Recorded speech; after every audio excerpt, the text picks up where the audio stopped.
Hey gamers, welcome back to another DSP video. The last video did not seem to be fucked up, so I assume I figured out the problem, and maybe we can have smooth sailing.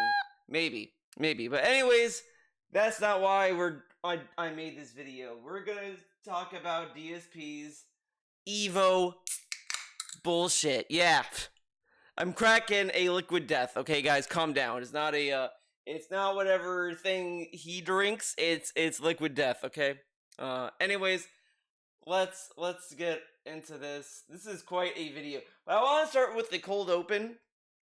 Because there is a segment I want to kind of go over, but I do have the timestamp of what I wanted to focus on. So let's get into I'm it. back, and today we've got a great podcast lined up. We'll talk about all the fun stuff we'll be doing this week, our next goal, which we're about to hit, and I've got some rare FGC talk every once in a while. I love its rare FGC talk. Like, dude, you talk about the FTC every time there's something to talk about. But listen to this little script. This is like what he says to introduce FTC talk all the time, and it's like ridiculous. I, stick my toe into the lake that is the FGC again to see. Stick my toe, my gouty toe in the FTC. Like, dude, come on. What the climate is over there and what's going on. There's some interesting stuff going on right now. Is this funny? He always dips his toe when there's something negative or something that can be perceived as negative going on. Never to like talk about anything exciting. Only when it's like Sagat or that. But even then, that's not enough anymore. Like if like Capcom said, guys, we're gonna re-release Super Turbo, he'd cover that. But if it's like anything else, fuck that. Like, remember when he was playing Street Fighter 6, like year one, and he pretended so hard to give a fuck about the tournaments? Guys, look at the tournament. Look at the finals. Wow. And now he doesn't give a fuck. Like, he doesn't even give a fuck to like do anything. And then if you force him to talk about it, like, okay, good for that. But he loves he supports good things, right? That I'd like to analyze as a neutral third party. I really don't. How is he neutral? Like honestly, he has experience in the FGC. Like you can't be neutral when you have at least an experience with the FGC. Like, he went to tournaments. Like, he's talking out of experience of what he went through in the FGC every time. That's the only reason he's talking about it. Like, comparatively, I'm more of a neutral take on the FGC because I've not attended a tournament. I've not like interacted with a lot of the FGC like top dogs or anyone for that matter. I'm more neutral than DSP is. Like, if Evo goes away, it wouldn't affect me. I'd still be playing Guilty Gear. If Evo decides to focus only on Guilty Gear, cool, still doesn't affect me because I'm not going to Evo, right? Like, I'm more neutral than DSP is, but DSP can't be neutral when he has like such a strong stance against Evo's businesses, right? Like Evo's business dealings with sponsorships or whatever. Like, he has an opinion on all these things. He's not neutral at all. Care about modern FGC when it comes to, tournament play, when it comes to attendance, when it comes to this stuff, because I'm just not an active tournament player anymore. But someone who comes from a history of being part of that community back when it was grassroots, every year you hear about, oh, everything's doing great, record high attendance, record high everything. How often do they get record high everything? I kind of don't think they've gotten back-to-back record-breaking numbers. Like, see, this is what I mean. Like, it's hard to take him seriously because he does this cringe, like, generic positivity about these things. Like, oh, because everyone knows Evo is a big event in the FGC. Like that's like its origin. Like, that's the thing that people like focused on. But naturally, like, there's more stuff going on with tournaments. Like, there's Combo Breaker, Frosty Faustings. I want to say there's quite a few others. Like there's Arc World Tour as well, uh, and others. Like there's like all different scales of tournaments that people can go to now. And there's even a local scene in some cases. But this dude is sitting there acting like he's focusing on Evo as if it's like the crown jewel of FGC, which I mean, sure, like that's kind of it's a legacy, but that's all it is. And then he brings up like he's gonna bring up how is opening up to other locations like Evo France and this and that. So it's kind of obvious to me that Evo is not focused on one central place anymore. Like they even had Evo East, and Evo East was a big thing because that was a newer thing that Evo West didn't give a fuck about, etc. But obviously, they want more places. Yeah, that's gonna divide what people want to focus on, but at the same time, like maybe they just want to do it. This is like saying, what happened to the Olympics, man? There's now the like did this happen when they announced the Winter Olympics? And people who go to the Olympics say, "Wow, the now there's Winter Olympics? That's kind of dumb." Or did they just like, "Oh, cool, there's Winter Olympics now every like what 2 years?" Whatever. It's growing. And so I've kind of watched it from the sidelines, but if you're not aware, things aren't going so well for the FGC right now, at least in particular when it comes to the tournament circuit and Evo in general. And so we're going to I don't think there's anything bad with these tournaments.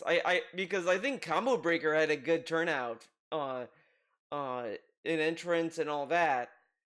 I like this is kind of like this is borderline entering the discourse of sales numbers. Like I mean, this is kind of the situation where it doesn't matter. Like that's where we're at with this.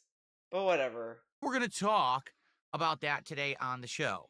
Plus, Like it's not indicative of fighting games going away. Like because they still sell. Like fighting games still have a decent market, and there's still people playing the game. Like I think player numbers matter a little bit more than Evo numbers. I mean, Evo number like it's a different conversation.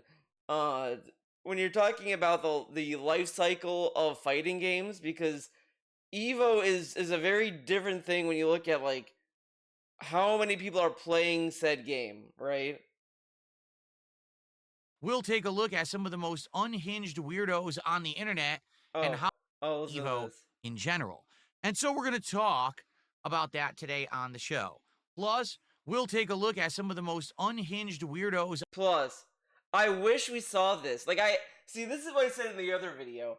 He should be like sent to jail for this kind of promotion to hype up a talking point that he later on said, well, that was just a bonus. That's if he didn't have enough time. So you just say things then.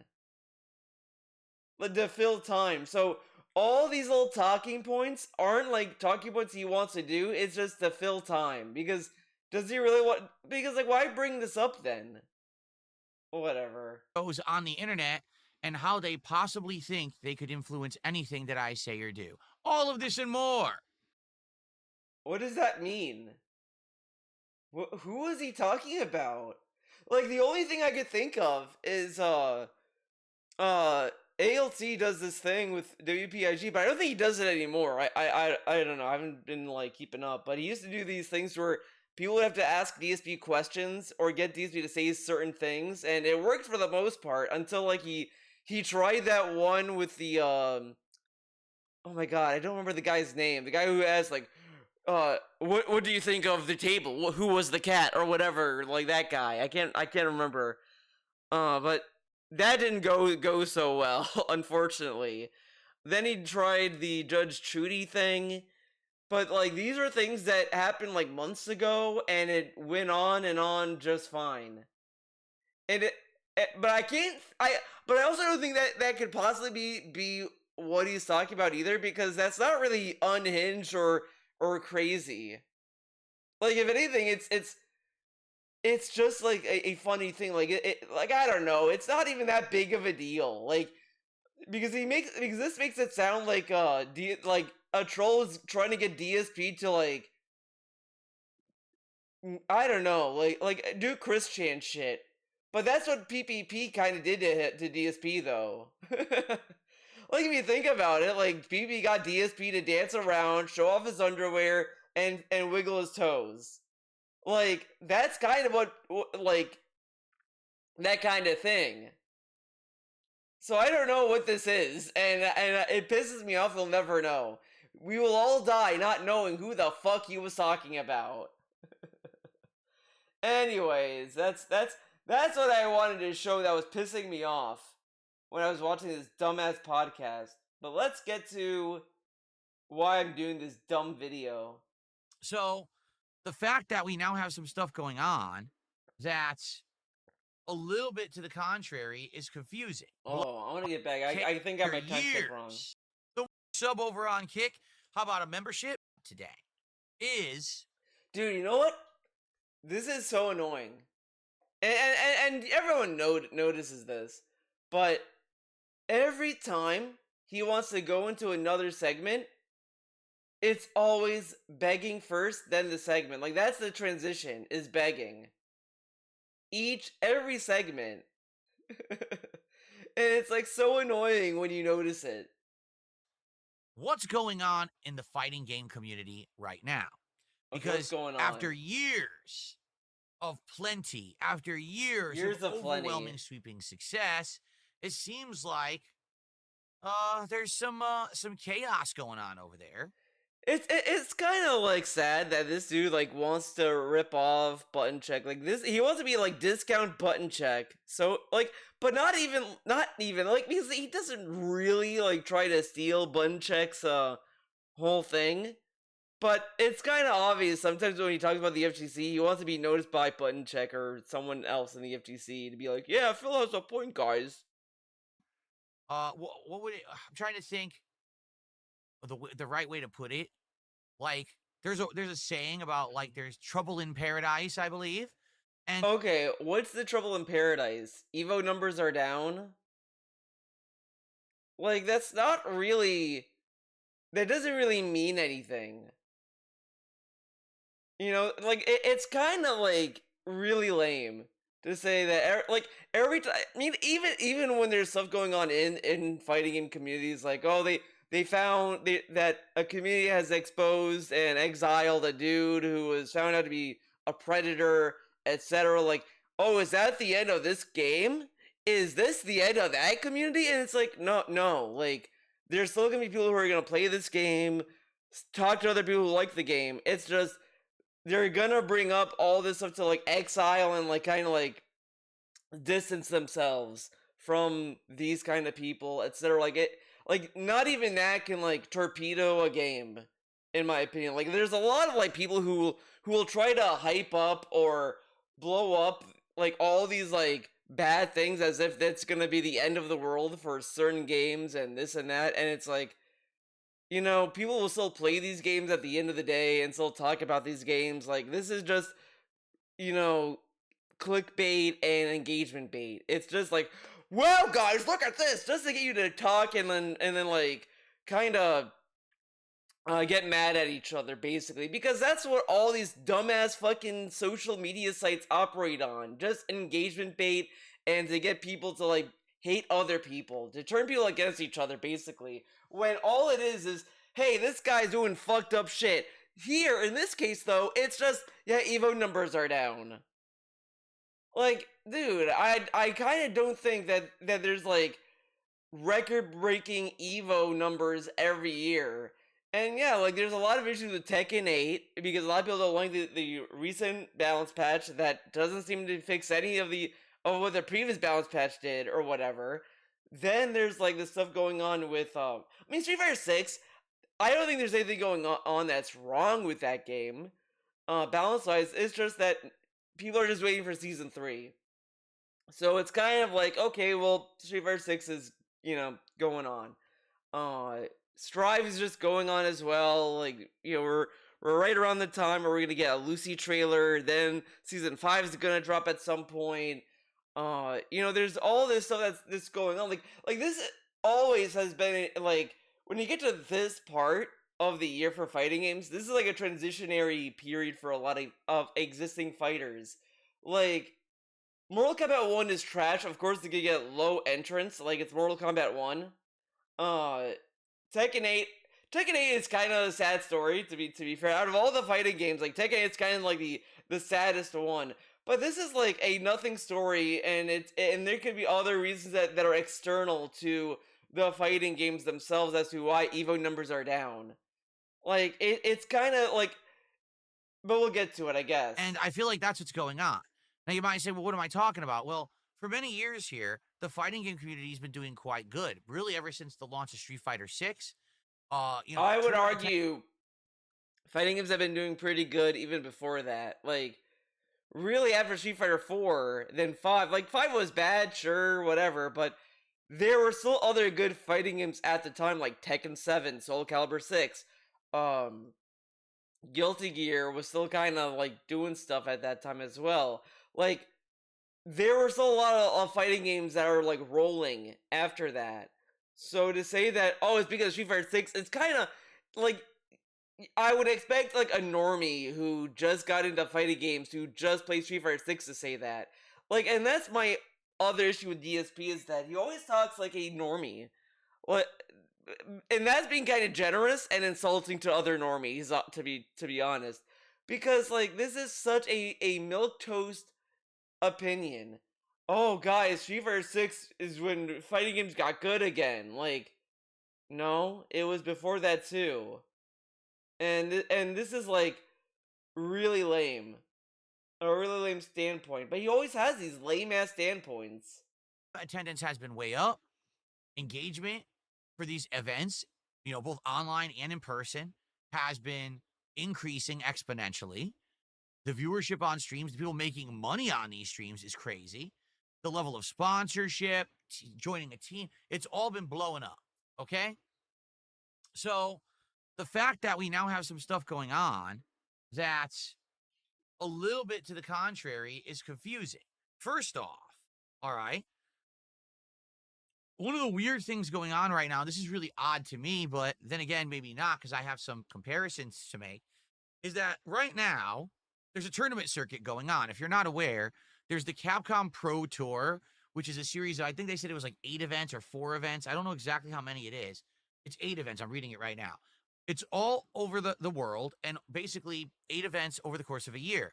You play in these events and you place, and that qualifies you for like the finals. And at the end, there's a Pro Tour finale with a big prize pool and all of that. So if you're into competitive Street Fighter, obviously you want to be part of this tour. You want to qualify for the finals, and you want to try to place as high as you can to make a lot of money. Oh my god! Okay, right. The weird part, make a lot of money. The Capcom of Pro Tour. That's why people play these games, right? You would expect that if it was officially. Like, I love that. Like, everyone I have seen who has participated in tournaments or whatever, or just talk about fighting games, they always talk about the love of the game. DSP is the only person I have seen just shamelessly just says, you want to make money. You want to make money. Make money. Get that bag. And then says, he'd also say, oh, the FGC is all about money. And yet he's the only one, when he talks about the modern FGC, is the only one who talks about making money. Of course. Sanctioned by Capcom, and it was supposed to have such high stakes. If you're entering this tour, you want to place well so you can get to the finals and make a lot of money, right? Right. You would think there would be an air of professionalism, consistency, that, they would basically know what they're doing. But apparently not. Multiple times over the last year at Capcom Pro Tour events, there have been complaints about a lack of consistency of the setups. That you'll go to one event and it's being run on this version. You go to another event and they're being run on a different version, a different kind of monitor. The response time seems different or lagging. What does he mean by different versions? Like, is it different balance updates or different versions in the sense of like, oh, it's on console in this, then over there they're playing on PC, over there they're playing on the Switch too. Like, is that the version difference, or is it like they have like one didn't update the game? But this isn't really a lack of professionalism. It's simply just what that event can handle. Like if they have Xbox, then that's what they're gonna use, and they'll probably tell you that when you sign up. But okay. Something's going wrong with the setups. Okay, so just to bring some attention to this, I've been reading up on it in the last 24 hours. Currently, right now, there's a tournament going on right now. It's called Blink Respawn 2025. All right, so Blink. here's what's going on at Blink Respawn right now. Reports of laggy setups. Reports of laggy setups at Blink Respawn. Pro player. Is this? Let's see. There have been several reports of lagging stations at Blink Respawn, which is one of the only 8 premier events. Now, okay, I'm just gonna say this about DSP's reporting this fucking news. He keeps saying that there's all these stories about all these different events running all different versions. What were these events? When has this happened? Like, I've not heard this like that much. Like, his viewers are more of an outsider like perspective, correct? And yet he doesn't really he goes through the painstaking explanation of what is a pro tour and this and that, but he doesn't explain the other like events that had bad setups. He either doesn't remember them or they simply just don't exist. Because so far, this article only says that the Blink Respawn has had multiple issues. But whatever. There have been several, by the way, shout out to Event Hubs, who still to this day is a huge source of news in the fighting game community. They're still very good at what they do. But the events, Phil! There have been several reports of lagging stations at Blink Respawn 2025, which is one of only 8 premier events in the Capcom Pro Tour this season. The culprit in many players' eyes is the VSync option being enabled for Street Fighter 6 PC setups. So the effort of traveling to and from these events and the best of 3 format means there's a high cost and small amount of time to adjust to the DSP turn on VSync when he played on PC? I feel like he turned it on. Problems that arise like laggy setups. Best of 3 means it's best 2 out of 3. You only get. We are explaining 2 of 3. Phil, what does Punk the what does the check mark at the end of Punk's little name there? What does that mean? What's a browser? Only get 3 matches, and you have to win to advance, and if you lose, you're out. Wait, what does lose mean? Out? What does that mean? Am I out of life? Am I out of the building? What does I am out mean? Phil, explain what that means. And then yet again he does the fucking annoying sassy finger snap. God damn, this dude. So yeah, that's high stakes as opposed to a tournament that maybe is 3 out of 5. So it really is very old school. But you still lose in those tournaments. Now, whatever. Okay. You may say, VSync. What are you talking about? So for those who don't know what VSync is an option. Ooh, red. Look at that. VSync is an option that's used to sync the refresh rate of the game to whatever monitor or TV you're using. What the VSync option is supposed to do is eliminate screen tearing, right? So imagine right now we're playing Street Fighter 6, but all of a sudden the screen's tearing all over the place. The head's over here and the body's over here as there's motion. He has to explain what screen tearing is. Okay. What's fighting? It's incredibly jarring. It's incredibly distracting. It's very hard to play when there's screen tearing going on. Now, there's many different ways that can be, you get around this. If you're on PlayStation 5, my God! Why would someone do that? It's very simple. Input delay. When you have VSync on to stop the screen tearing, it makes the game lag. When you press the button, there's a delay between when you actually input or actually having something happen in the game. Like this. That's awful, especially for competitive tournaments. The last thing you want is to have a delay in your inputs. How are you supposed to play? Here's one of the best But players in the but you could also maybe the tournament organizer would argue, well, if there's screen tear, you may not be able to read the moves. world and last year's Evo USA winner, Punk to God. I lost to Kusanagi, laughing out loud. So laggy. He whiffed level 2. I couldn't Oh, punish it. never mind. Really fun tournament. I'm now learning about tournament mode as VSync said on. And if you watch this clip, basically it's this Rashid player who Are is we gonna watch this the guy, clip? Dual Kevin. Okay. He is completely beating this Chun-Li player, Moke, or Moke. I don't know how to say his name. He's Japanese. He's beating his ass. All of a sudden, right in the middle of his corner setups, he's mistiming everything. And then Moke has a mysteriously insane comeback because it seems like Dual Kevin can't time anything properly to stop him or do his setups. So basically what he's saying is, because the VSync is set on, everything's delayed and he can't do his setups properly. Here's Chris G, who I've played before for the record in Street Fighter 6 and other games. Okay. One of my matches on PC was stuttering. Sucks. So imagine that. You're playing on PC in a tournament and the game is freezing and unfreezing because the PC is messed up. Okay? Okay. And this is Capcom Pro Tour, all right? This is not... Yeah, but this is like a smaller tournament. All Capcom can really do is like give out rules and regulations or whatever, like, oh, blah blah blah blah blah. Like, the setup there is up to like how they maintain it. Now DC's gonna say, well, you're at the mercy of the arcade to maintain the boards. It's just the same as anything else.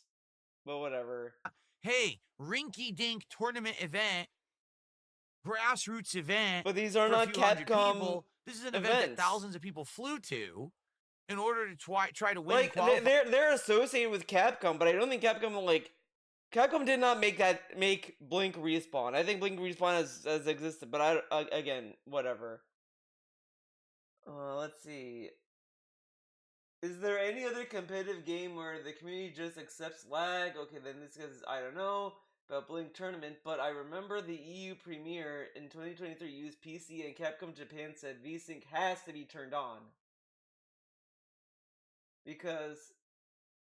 Probably because optimal stream quality was being prioritized over optimal game settings, etc. Super easy and cheap way to fix. Okay, so this is the benefit of reading. Okay, this is the magic of reading. If he read that statement, he would understand that Blink Tournament, VSync was on because Capcom said to leave it on because they prioritized the stream. And again, that's still, you could argue that's a dumb decision and all this stuff. I get it. In the competitive, they should prioritize whatever is the best to perform as, not what is the most beautiful thing to look at. And this is the funniest thing. This is like a layup. A layup for DSP to complain about, oh, Capcom is more concerned with how beautiful the game looks and not how it plays, or whatever the fuck. And he's not doing that. Qualify for the finals and make big money. This is their job. This is what they're doing for a living, and they're playing on setups like this. Okay? So you might say, well, wait a minute. This must be a relatively new problem, right? No. Back in the day, it was exactly the same. Let me explain. So back in the day, all right, it's clear that this has been a problem and all this stuff, but I mean, come on. No, you bring your own joystick to the tournament. It was you go to the tournament and you play on whatever setups they have. Before the era of everything being on console, you had to play on arcade cabinets. So now you're at the mercy of the person who owns that cabinet actually keeping it up to tournament standard.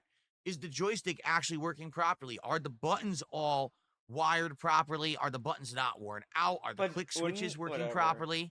What kind of joystick does that cabinet have? Is it switches or is it laser? Because they actually used to have this thing called an optical stick, and the Marvel 2 and the fucking joysticks were terrible. It was hilarious. Skip ahead. So we kind of put up with the same crap back then. The only difference today is it's not the joystick that's the problem. It's the visuals that's the problem. Back then, it was always the tournament setup, joystick and buttons that was the issue. You would travel across the country, pay a ton of money to enter a tournament, go to play your match, and the button doesn't work. What the fuck? I flew all the way out here to play on a bunk setup that doesn't work. Like, what are you doing? Obviously, that shouldn't be, but that's how it was back then. Today, they're flying across the world to play in Capcom Pro Tour, and there's fucking massive lag in the setup. Why am I even playing? But that's still like he brings up this comparison as if like to like make it seem that it's worse or whatever the fuck. But it whatever. Okay. Now, for the record, all right, this is the equivalent of playing online and having massive lag or having your inputs drop. It's exactly the same. So, when I play fighting games So I got a question then, right? If this is the same and all this stuff because of the VSync situation and all that, right? Then how come like well whatever. online, Never mind. and I'm constantly complaining that this is stupid and not competitive. That's exactly what's happening in Capcom Pro Tour right now at this Blink respawn. And all the pro players are speaking out against it. It's the same exact situation. But I thought, wait a minute. So they're speaking up against Capcom? I thought they don't do that, Phil. Aren't they afraid if they shit on Street Fighter 6 that there's going to be no fighting games? Or shouldn't they say that this is great? Like, this is what he said about Street Fighter 5. Like, there were people that were gassing up Street Fighter 5, sure, and there's always people that will do that. But like, he made it seem as if the FGC are a bunch of drones. And I'm yet surprised that the FGC is talking up against Street Fighter 6. Aren't they afraid that they're gonna lose their cash cow? Huh? Only they're playing offline and having the same problems as if they were playing online with lag. That's really stupid, right? Okay, so there is supposedly a suggested fix. What people are suggesting, all right, is that they do here. Capcom can create an offline LAN server. You can play 100% optimal gameplay settings such as VSync off, no lag from splitters, multiple monitors, etc. But the stream can have 100% optimal stream settings as well as the same time, VSync on, etc. And a lot of people are saying, yeah, this could make sense. A LAN server could be controlled by the tournament organizers. But I do have a question, all right? Here's the thing that I have Okay. to ask, and an honest question. I don't know if anyone would ever have the answer. Back in the day, All right? I It was I keep grassroots. But I saying do have a this question, stupid all hand right? Here's the thing motion. that I have to ask, and an honest question. I don't know if anyone would ever have the answer. Back in the day, all right? It was Ugh. grassroots, all right? It was people running these tournaments for the love of the community. They wanted these games to still remain popular and prominent, despite the fact that Capcom wasn't even supporting them. I mean that. Back then, there was no Capcom Pro Tour. Oh, okay. There was no big stakes. There was no money. There was no big prizes. There was no sponsorships. No one was, sign you to the team. None of that existed. Right. The reason that we played these games competitively back in the day is because we loved them. I hate and love, I guess, whatever, right? That this dude is so quick to just right. If you join the tournament right now, this second, you wanna I do wanna kind of register for a tournament for Guilty Gear, but I think I'm gonna lose badly because I suck. Like, I go to Celestial, I get bodied, whatever. But anyways, if I join a tournament, if I sign up, then DSP will lump me in with people who supposedly just want to make money, because none of these people apparently play these tournaments for the love of the game. I mean, there are people that they look at who's the top tier and then they try to like go to tournaments with that character, whatever, they try to win. But that could also be seen as love of the game too. Like, there's all different ways to love a game. But this dude, it will always be cynical about anyone who joins a tournament. And it's like, well, back in the day, we did it because we love the game. Back in the day. Like, as if nobody likes games anymore. Like, okay, dude. And so the tournament organizers would be trying to get together. Hey, could you please donate your consoles so we could have enough for the tournament? Could you guys donate your joysticks? Could you donate copies of the game? Because we're not making a lot of money on this event. We want to support the community and keep it going. So if you go to a tournament and there was a problem, you wouldn't always be like, wow, I'm really upset. Instead, you would express the problem to the organizer and hopefully it would get fixed so that you don't get. No, no, you'd still be upset. This is dumb. DSP was upset. People are upset when he won fourth place because he was playing a dumb version of Super Turbo. Like, this still was going on. And then there's emails of DSP complaining and bitching about people wanting to play Guilty Gear at tournaments or whatever the fuck. Like, he's acting as if it was like heaven back in the day. But you look at, like, I kind of want to watch the Density Scrolls or Back in Time stuff with the FGC stuff, with DSP being a tournament organizer, because I don't think it was as like cool and fun as DSP wants you to think it was. Because I vaguely remember him complaining that people wanted Guilty Gear and he didn't want to have Guilty Gear at his tournament because he kept focusing on how weird Guilty Gear is. It is like insane, and it explains why he's like terrified to like when he says that it's a good game. It's so weird. This dude is a weirdo. You don't get screwed over out of your match, but you're not going to get so effing furious, right? Today, or are these people furious that, like, Punk the God was like, lol, I lost the lag, and then he moved on with his life. Like, Punk the God wasn't like having meltdowns over it. this is all supervised by Capcom, the makers of the game. You know, Capcom, the multi-million to billion-dollar video game development company. You would think. Yeah, but you realize that companies also want to save money. They don't want to spend a lot of money, so it leads to a lot of dumb shit, right? And then again, there was the guy in this fucking article that said, well, Capcom wants to prioritize stream quality, so that's why they have VSync on. They prioritize that. So it's very clear that Capcom is more like focused on making money on the back end or the stream side of things than spending money on these tournaments. Very obvious. That when there's big money, big prizes on the line, and when the stakes are bigger than ever, and supposedly this is supposed to be professional now, that they would have their shit together. But they don't. But again, like, he's supposed to be a professional now. Okay, but like, it's run by Capcom. What experience does Capcom have in running tournaments versus people who ran tournaments? And then guess who can also buy people out of these tournaments if they want to run them themselves, or can make their own and make it more focused.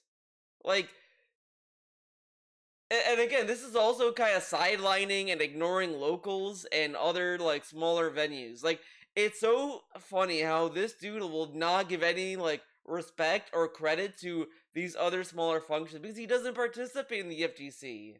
But okay. These players are going to various different tournaments and seeing different kinds of monitors, different kinds of settings, different things used. There's no consistency. If there's no consistency, how but they said that, whatever, okay. can you learn and perform well at a tournament? The answer is you can't. All right?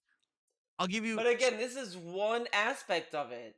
He's only focusing on the Capcom side of things. Like, was there any problems with Arc World Tour? Was there any problems with Guilty Gear? Like, as far as running a tournament, like, I don't know, whatever. An example here of how I kind of understand the pain. All right?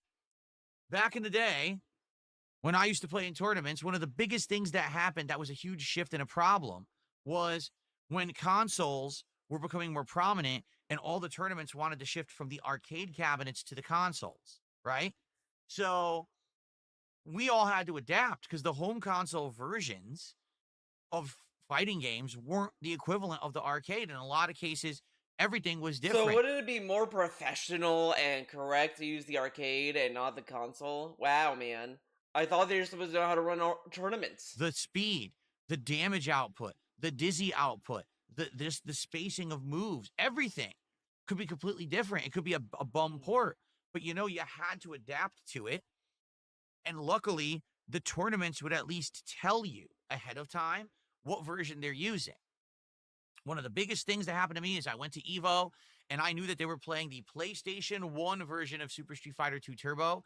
So I practiced on it like Yeah. crazy. I learned. He knew he was gonna win because everyone there said, "I'm not doing this. Fuck this." And he's like, "The competition's thinning out. I can beat the scrubs."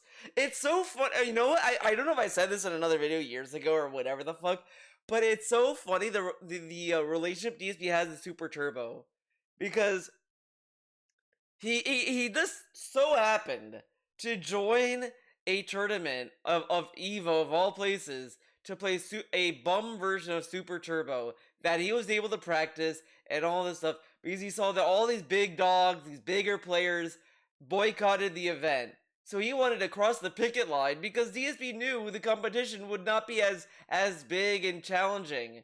So of course he's going to be able to fight other bums and win. And then when you look into the future, guess how he plays Super Turbo. He runs to these ports. He doesn't go to Fightcade. He plays the fucking bum ass ports of Super Turbo to fight against, you guessed it, scrubs and win. It's so funny that the only way that this dude can even play good at Super Turbo is when he's in an environment that's full of scrubs or people who are not as good at the game. Right? That's so funny and embarrassing. The differences of from the arcade edition to this edition. I played in the tournament and I beat all of the greats. Jason Wilson, Bob Painter, Mike Watson. Like, it's also kind of telling that he didn't want to do the rematch. They're like, yeah, okay, fight us on this version. No, my mom's calling. And then he ran home. The list grows. I beat like Or 5, maybe, 6, or 7. maybe he did fight them again. I don't remember because I feel like he did he did the rematch, but then said, "Well, it doesn't count because it's not real."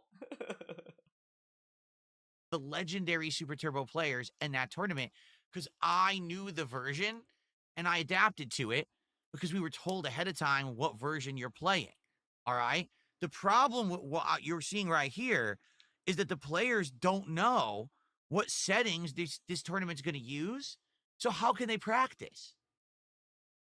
Right? A lot of these players have already been to other Capcom Pro Tour events. I thought it was bad to practice. I thought people need to react and do all this kind of stuff. It's so funny, right? He shits on people who play Street Fighter 6 right now who go to the lab and they practice what they see on TV, on YouTube or whatever, and they go to the lab and practice. And they go online with what they learned. That's bad and stupid and scrubby. But these pros who practice and learn versions, that's cool and fun. Okay. And they had different settings. How is it fair that they go to blink respawn and the settings are different and now there's delay? You can't adjust to that on the fly. It's just not possible.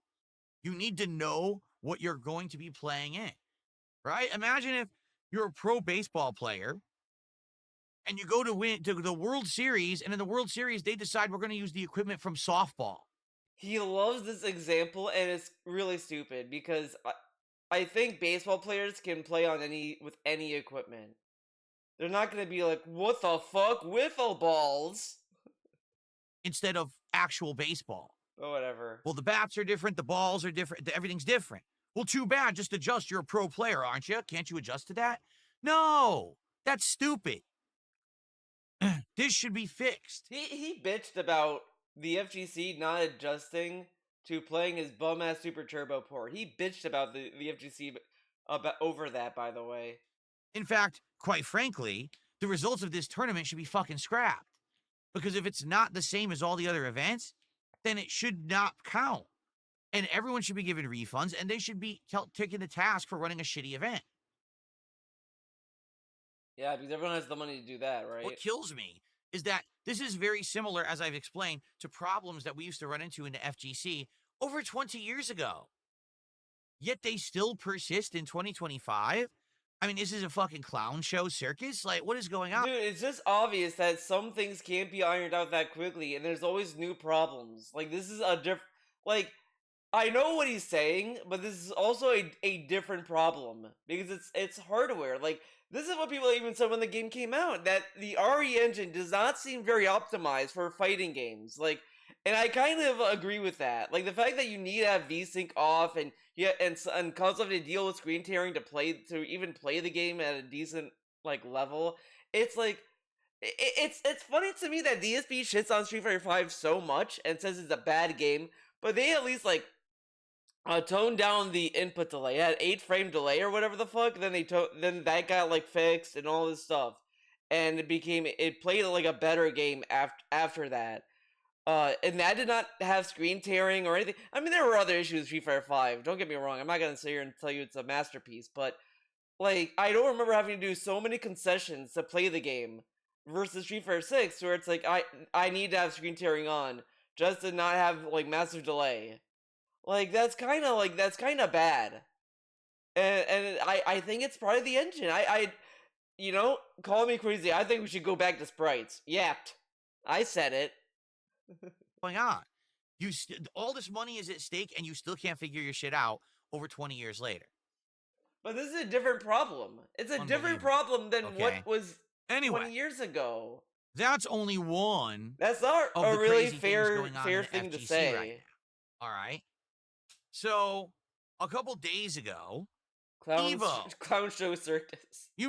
Supposedly Nobody the cares. World Fighting Game Championship, the one that everyone goes to, that's supposed to be the most important event of the year for fighting games, released its registration numbers for EVO 2025. For those who don't know, EVO 2025. I love, by the way, that you won't show the previous year's numbers or the year before that. I mean, I'm glad he's not showing that to compare, right?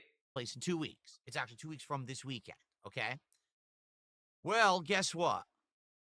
EVO 2025 has seen a sharp decrease in attendees for the first time ever. Whoa. I mean it. Like, no exaggeration. Every year that EVO has existed, besides, of course, the years it was canceled for COVID and stuff like that, EVO has seen a big increase in attendance. I don't know about that. Mostly, I also kind of feel like he would disagree with this. I don't know. I feel like that there was another year that was low, and he was like, "God, EVO was low this year." Whoa. I would argue the last couple of years was because of the emergence of games like Street Fighter 6 and Tekken 8. There was also. But wait, what? Mostly, I would argue the last couple of years was because of the emergence of games like Street Fighter 6 and Tekken. Yeah, I love that this dude like writes off everything else when there was not on any other game. Nobody was going to EVO for Guilty Gear. Nobody was going to EVO for any of these other games. I remember this dude was like, "Guys, Multiversus got to EVO," or whatever the fuck. They've had other games that got people to show up at EVO, but whatever. Tekken 8. There was also distinct increase in attendance over the years of Street Fighter 5 and other games as well. But since Street Fighter 6 and Tekken 8 are out, boom, ginormous boost to... Of course, ginormous boost, because a new game came out. Okay. Attendance and engagement and all of that. He's gonna say that when Street Fighter 7 comes out, you'll see a big boom with EVO because Street Fighter 7 came out. Okay? So, to give you some perspective here, okay? Here was the attendance record for EVO. Wait. 2020. Hold on. I wonder if you could see. Oh, man. I want to look at the tabs. This is not 2025. This was last year. Oh my okay? God. Street Fighter 6 had over 5. This might be a good gap because I feel like it was going to show YouTube videos. So, I kind of steamrolling the fucking EVO thing, but I just realized there's tabs up there. 5,000 freaking players. DSP Gaming. Tekken 8, keep in mind. Oh, I think those are like funny clips. But yeah, DSP Gaming. But whatever. Was brand spanking new. This was the first EVO ever. Okay? Was the attendance record for EVO 2024. This is not 2025. This was last year. Okay? Oh, this is Street last Fighter year. 6 had Okay. over 5,000 He did compare. I'm wrong. players. I'm Tekken 8, punching. keep in mind, was I'm brand spanking insulted. new. This was the first EVO ever for Tekken 8. That had almost 5,000 players. So it was pretty close to Street Fighter. Whoa. Guilty Gear Strive had around 2K players. Quick, say. Versus... I respect Guilty Gear. It's a good game. Oh, put the gun down. Rising, which I guess was the sequel to the one that I had played years ago, had about 1,000. Street Fighter 3 Third Strike had its big exhibition special tournament last year, if you remember, and that one got 1,000 players. And then you have some of the lower games. What I find hilarious here is Mortal Kombat 1. Mortal Kombat 1, which, by the way, outsold all the other games on this list, has almost no players at the... Again, we are ignoring the fact that EVO numbers and sales numbers don't work very simply because, get this, guys, not everyone who buys fighting games goes to EVO or any other, like, fighting game tournament. I know, crazy stuff, man. At the biggest fighting game tournament of the year last year. Why? Because it sucks. The game is atrocious. Keep in mind, this was its first EVO as well. Just like Tekken 8, this was its first EVO. It only had 600 players. The game is so effing bad, but the thing is, casuals, non-competitive people always buy Mortal Kombat no matter what. This one sucked ass, okay? So this is last year's attendance. You know, like, Guilty Gear sold, like, what, 25 million copies? I think? Where's 25 million entrants? Now, here is this year's attendance for EVO 2025. Oh. Dude. That's not even that bad. This dude was acting as if, like, 5 people went to EVO. Like, yeah, it went from 5... Like, Street Fighter 6 went from 5,000 to 4,000. Probably because, like, Season 3 is around the corner, and they probably don't care about playing it, or they just don't want to play Street Fighter 6. I don't know. Like, it's not even, like, it's a more negligible number. Tekken 8 is that little because, you know, Tekken 8, you know, that balance patch, a lot of people don't like it. And the same thing kind of happened with Strive. They did a Season 4 balance, and people did not like that balance patch at all. I kind of think it was whatever. I kind of like, I know a lot of people don't like Dragon Ball FighterZ for how, like, they did a balance patch that, like, was really weird and goofy. But the way that Strive did their goofy patch, I was fine except for Potemkin. Fuck Potemkin. I hate that character now. I don't want to fight Potemkin. He's like, I would much rather fight Happy Chaos. Happy Chaos used to be the bane of my existence, and now it's Potemkin. Now Potemkin is the bane of my existence. But anyways, like, but there's also these other circumstances why EVO may be less this year. Like, whatever. Ooh. For the record, these are the most registered games. Okay, this is not, oh, these are just the top 8. No, these are the most registered games at the event. There's side tournaments that only have like 200 to 100 registrants. Okay? So, Street Fighter 6, only 4,200. The year before, they had over 5,200. So they lost 1,000. 1/5 of the player base is gone. Tekken 8, last year had nearly 5,000 players. This year only has 2,500. Yeah, because the people hate the game. 50% of their player people base. Legit don't like Tekken 8. Yikes. like, dude, to put this in perspective, Tekken 8 is like people are talking about Tekken 8 like DSP talking about Street Fighter 5 for the most part. Like, that's where Tekken 8 is. Third place game is Fatal Fury City of the Wolves. Yes, that game that just came out a few months ago. But the weird part about that is comparing the third place game from last year had 2K players. The third place game this year only has 1,500. And we could just look at this right down the board. You know, it was 2K players for Guilty Gear last year. This year it's only 1,500. Granblue Fantasy last year had 1,300. Now it's only 900. Did you say Granblue?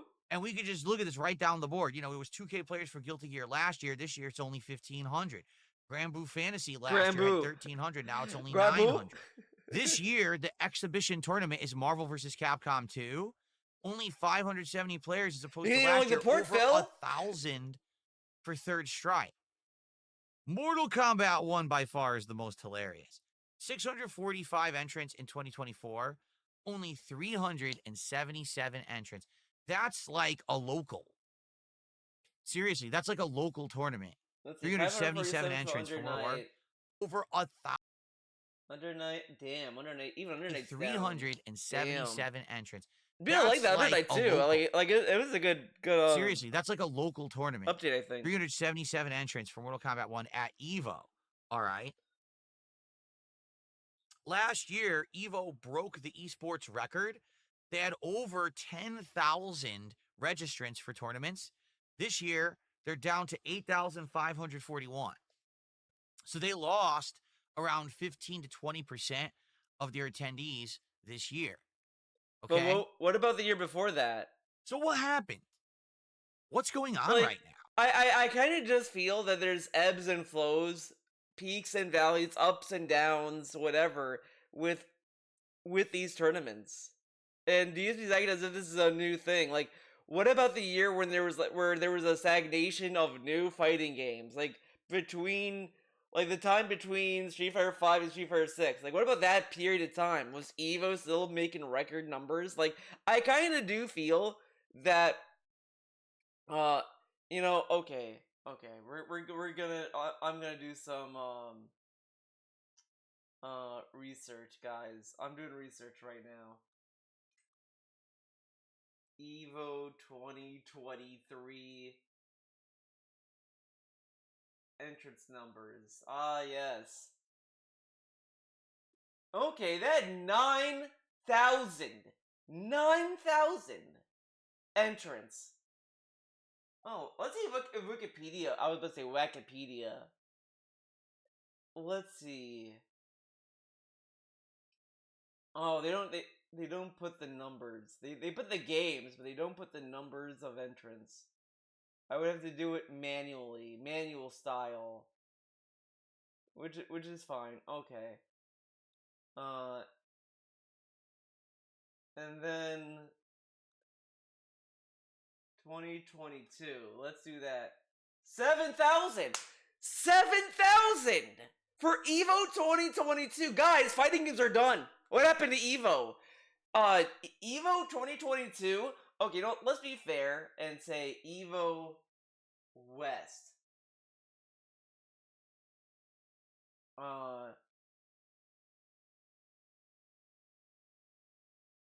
Damn. Maybe I'll go to EVO's website. I can find the answer easily. Easily breezily, as they say.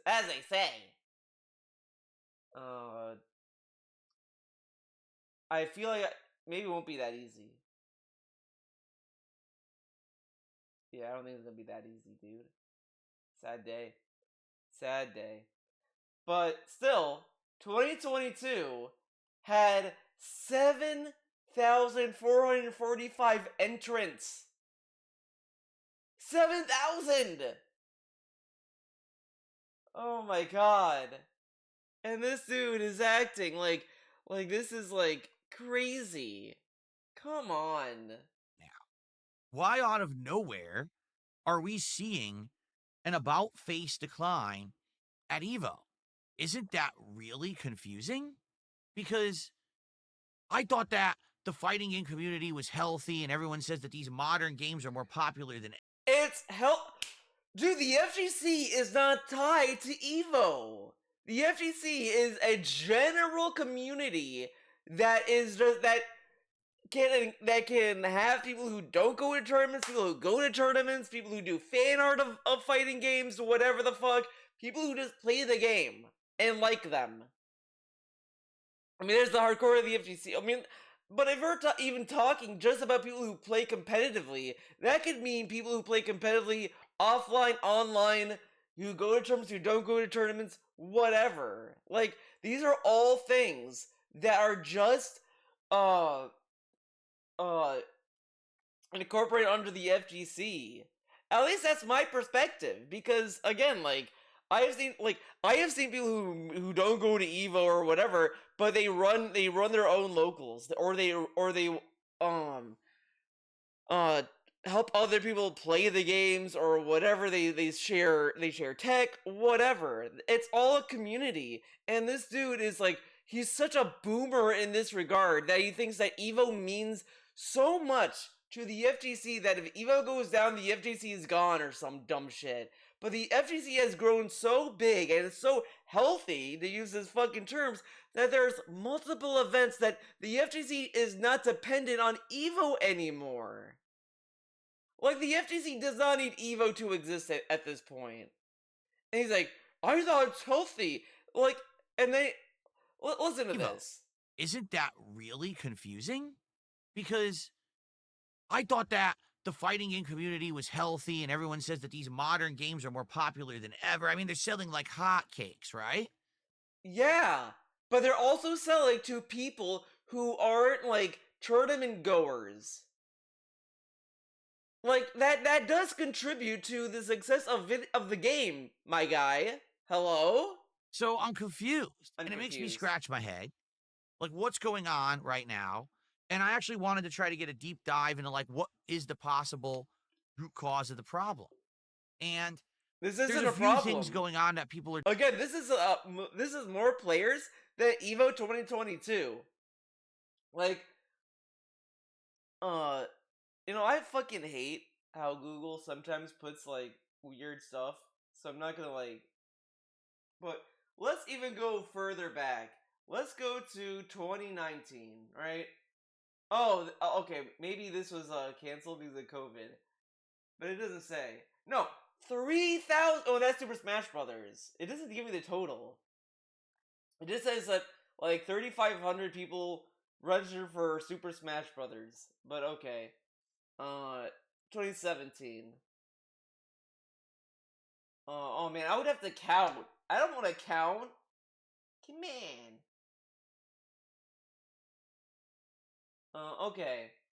Oh, this is perfect. Our SRK forums, guys. Like, let's. I think I can show you this. I don't think there's anything incriminating. You know what I'm saying, man? Okay, so this has 11,000. Okay, that's a good year.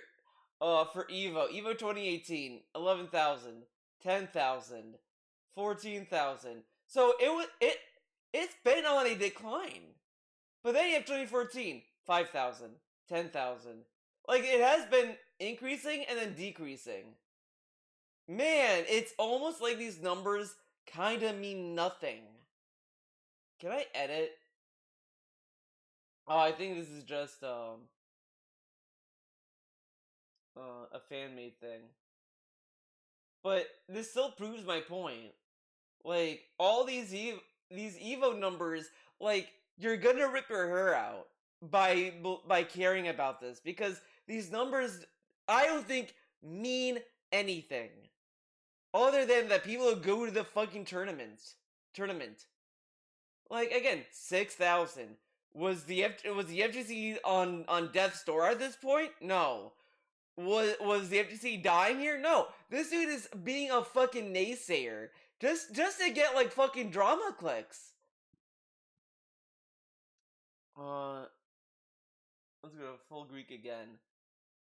I'm gonna go to his fucking dumbass channel. I want to see what he named this fucking podcast, and it's something just to get Buncheck's attention. Probably he's like, Buncheck, look what I'm talking about Evo. Wow, isn't that cool? Hello. Aren't I cool? Let's see.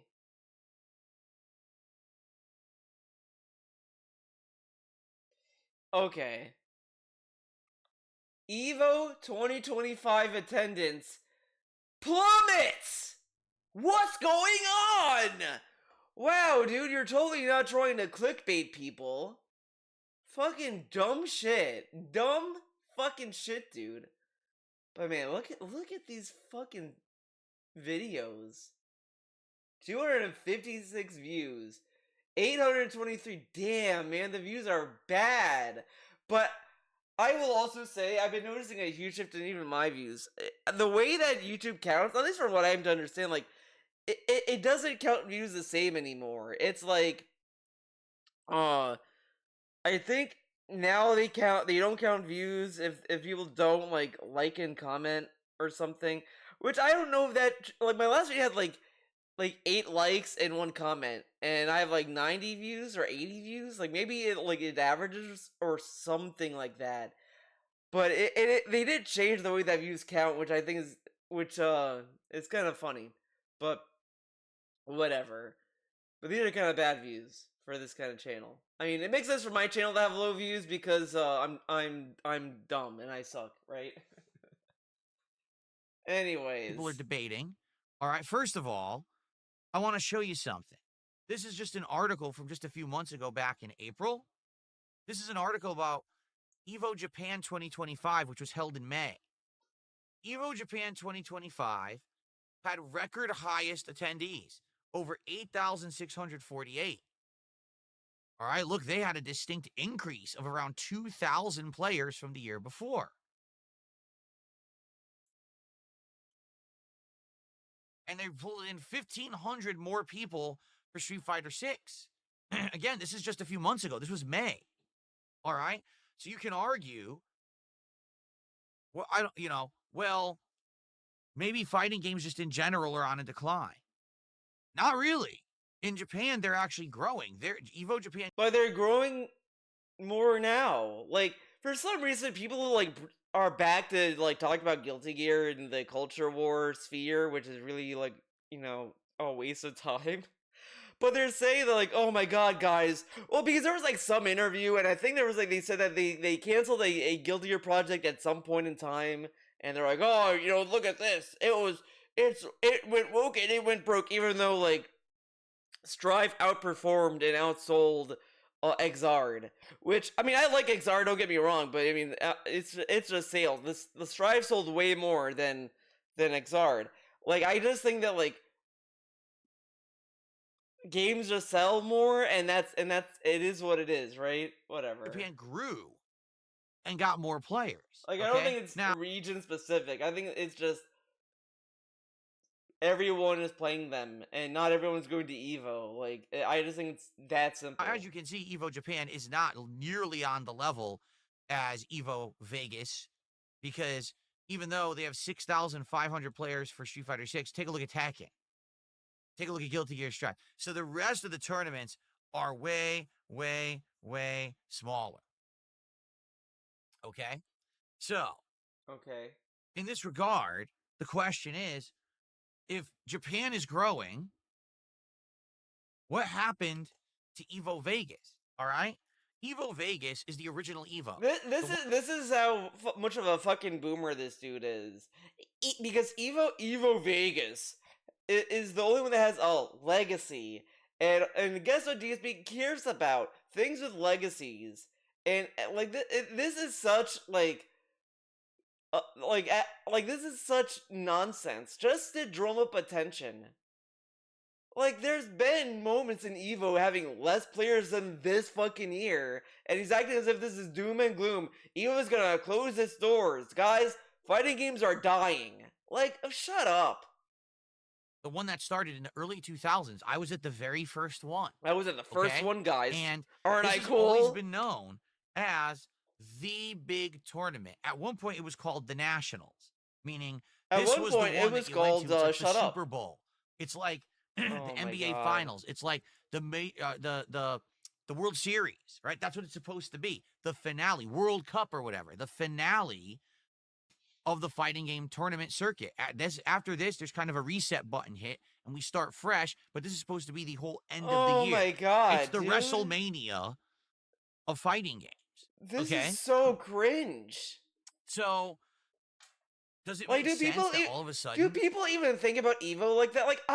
I mean, there was a point that people looked at Evo like this. Because that's why, Capcom unveiled was it Super Street Fighter 4? They did a lot of, game announcements at Evo. Because they recognize the impact it has. But I think even after that, nobody was like, I gotta get to Evo, guys. Like, except for people like DSP, who's like set in their ways, and they love like fucking marketing terms like, oh, it's the majors. Evo Vegas is seeing a sharp decline of attendees? Well, not really. So you have to look at it like what's going on. Well, couple interesting pieces of information to talk about. First of all, and you may not be aware of this, in the last 2 years, Evo, well, I take this back, it wasn't the last 2 years, but Evo was sold from the Cannon brothers, who were the people who used to run Shoryuken.com and all of that, and they were the ones who always ran Evo and owned it. They sold it to Sony. So now they Okay. don't have involvement in it anymore. Sony owns Isn't that a good thing? Think about it. They suck, right, Phil? Right, Philip? it and operates it and runs it. Okay. What Sony decided to do, they wanted to go global. Instead of Evo just being one time a year in Vegas, they decided to try to do an entire tournament circuit. And so now Okay. there's Evo USA, that's usually held in the summertime in Las Vegas, Nevada. There's Evo France, that's about to happen, I believe. I don't know if that's the first one or the second one, but that's coming up in October. There's an Evo Singapore event that is now being worked on and is going to happen. It just doesn't have an actual solid date yet. And of course, Okay. as we've already talked about, in the spring, there's Evo Japan. So here's the thing. There used to just be one Evo. Now there's going to be four. And let's say you're from Wow. Europe, or you're from Japan, Europe. or maybe you're from another part of I Asia. love the way it says There Europe. used to just be one Evo. Now there's going to be four. And let's say you're from Europe, or you're Europe. Like it, man. He pronounced it like yours name from Spy Family. Europe. I want to go to Europe. from Japan, or maybe you're from another part of Asia. Do you want to spend all of that money flying into the United States, and notably Las Vegas, Nevada, a tourist trap area? Do you want to spend all that time and money getting your passport, your visa, whatever it is you need? But guess what? I love these. Like, do you want to go to Vegas, a tourist trap? But guess what, guys? When he was like, trying to be cool, like, oh yeah, I regret my time at the FTC. I didn't have time to do anything. This dude was like, did you know I was in Vegas, but I didn't go to the strip? I didn't go to the strip. This dude was like sad that he couldn't spend his time in Vegas, and this dude is like saying, "Do you want to spend time in Vegas?" You did, Phil. You did. To fly in to play at this one event when you very well may have another event that's in your backyard? It's easier for you to go to Evo Japan if you live in Japan. I mean, that is true for a lot of things. Like, there's a higher chance that you're able to go to the place that's closer to you. But at the same time, it may also be fun to travel the world. I mean, now there's a lot of issues, but it is what it is. Than it is to go to Evo USA.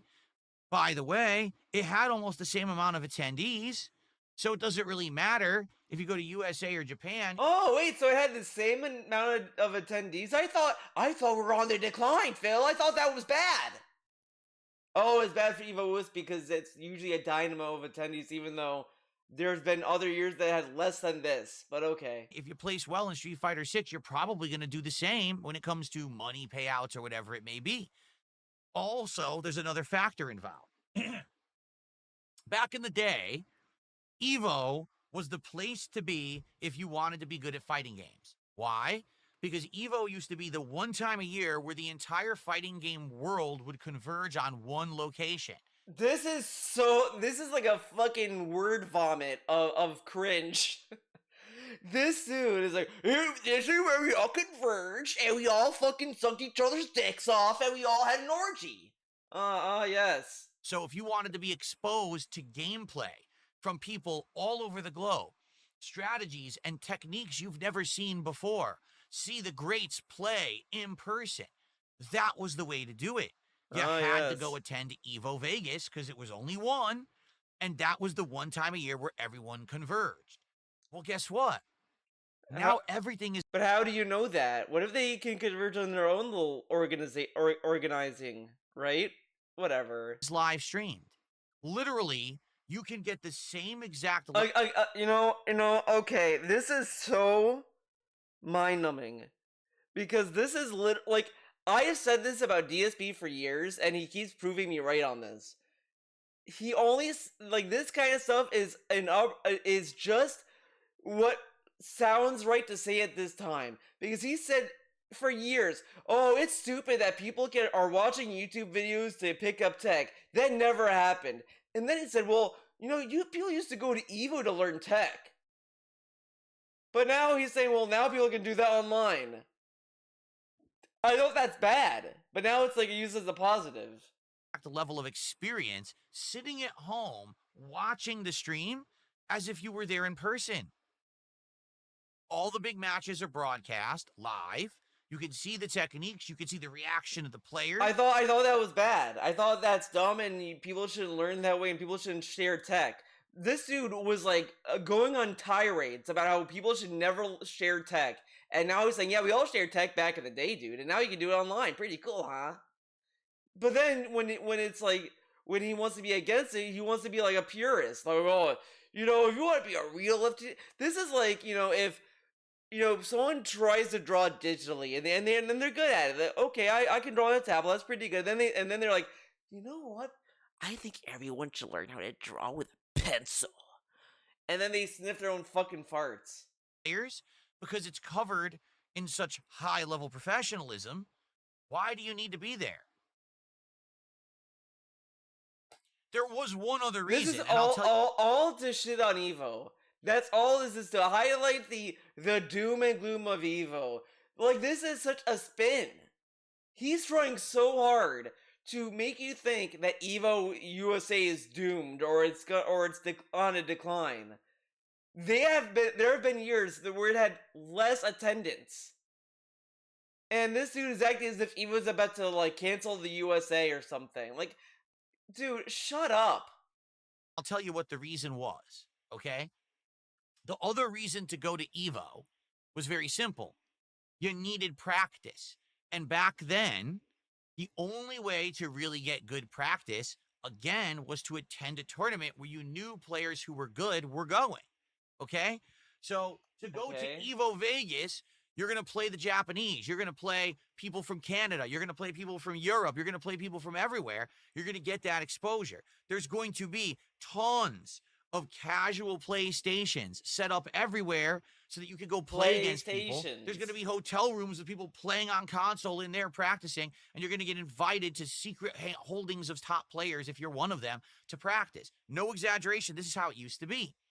When I went to tournaments, I didn't just sit around the tournament venue. I was going from hotel room to hotel room, playing anyone I possibly could, absorbing as much knowledge as I possibly could absorb while I was there, because that was my only opportunity to play this variety of players, okay? So what's the difference between back in the day and today? Online play. I thought you can't learn how to play a game online. This is try this offline. You're gonna lose. You're gonna get bodied. But now anyone can learn online. Like, there's multiple ways to learn. This is like, man, he does not need to try this hard.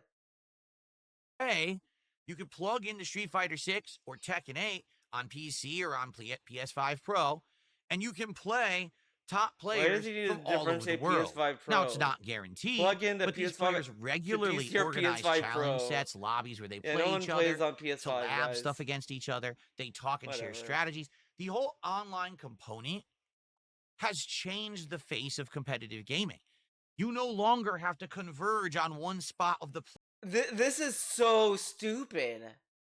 There's still people who prefer to play offline. How can he say with such authority that everyone plays online now? I mean, yeah, everyone plays online all the time, but they also play offline. If you ask any tournament goer who goes to Evo, oh, would you rather play online or offline? Guess what they're gonna say? Like, come on. The planet to play the best players, you can play them all the time. Now, yes, there's factors of lag and latency, but still, you can actually study the meta of the game ahead of time. You can play against the best players online. I mean, hell, I've done it recently. I've been playing top CVS2 players. I played Justin Wong. In Street Fighter 6, I played people like Nephew, right? I played Chris G. I Yeah, played okay. Noah the Prodigy, who actually is one of the best players in the world now. And I Oh played him my in Street god, look at this dude. He really is like, look, I played with all these guys. I mean, I'm sure everyone has at some Fighter point. 6.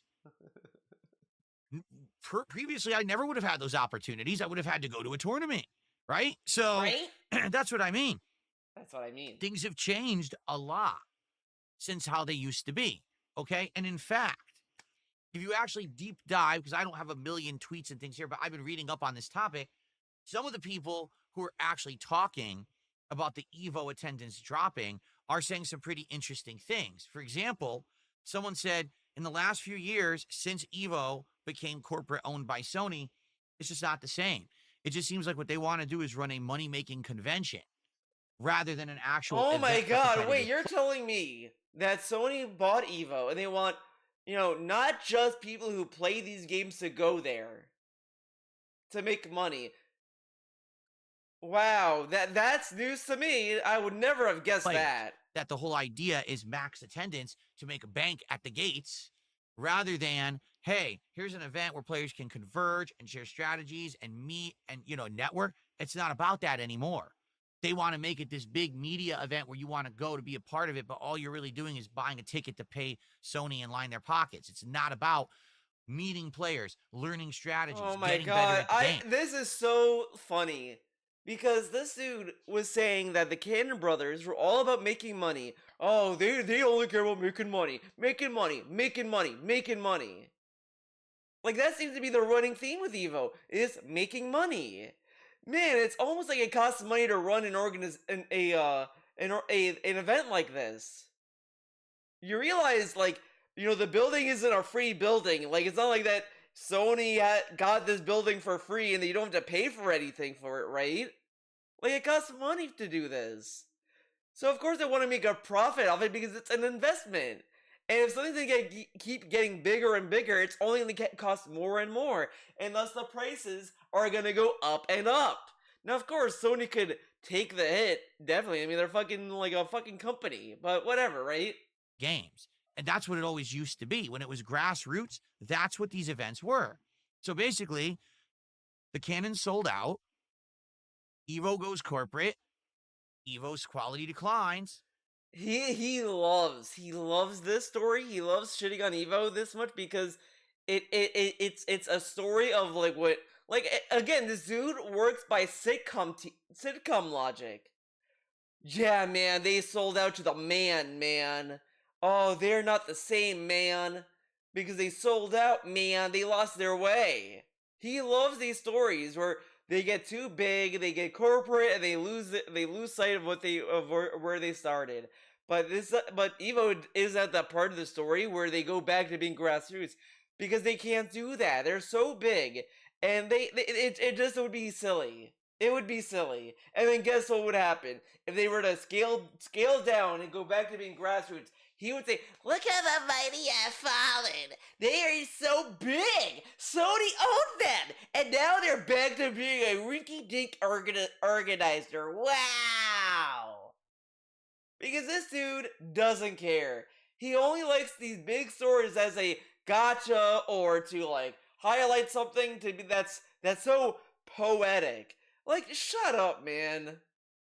Sharp decrease in players. He doesn't care. He doesn't genuinely care about anything. If Evo were to go back and decide to go back to being grassroots, he would mock it because he doesn't care.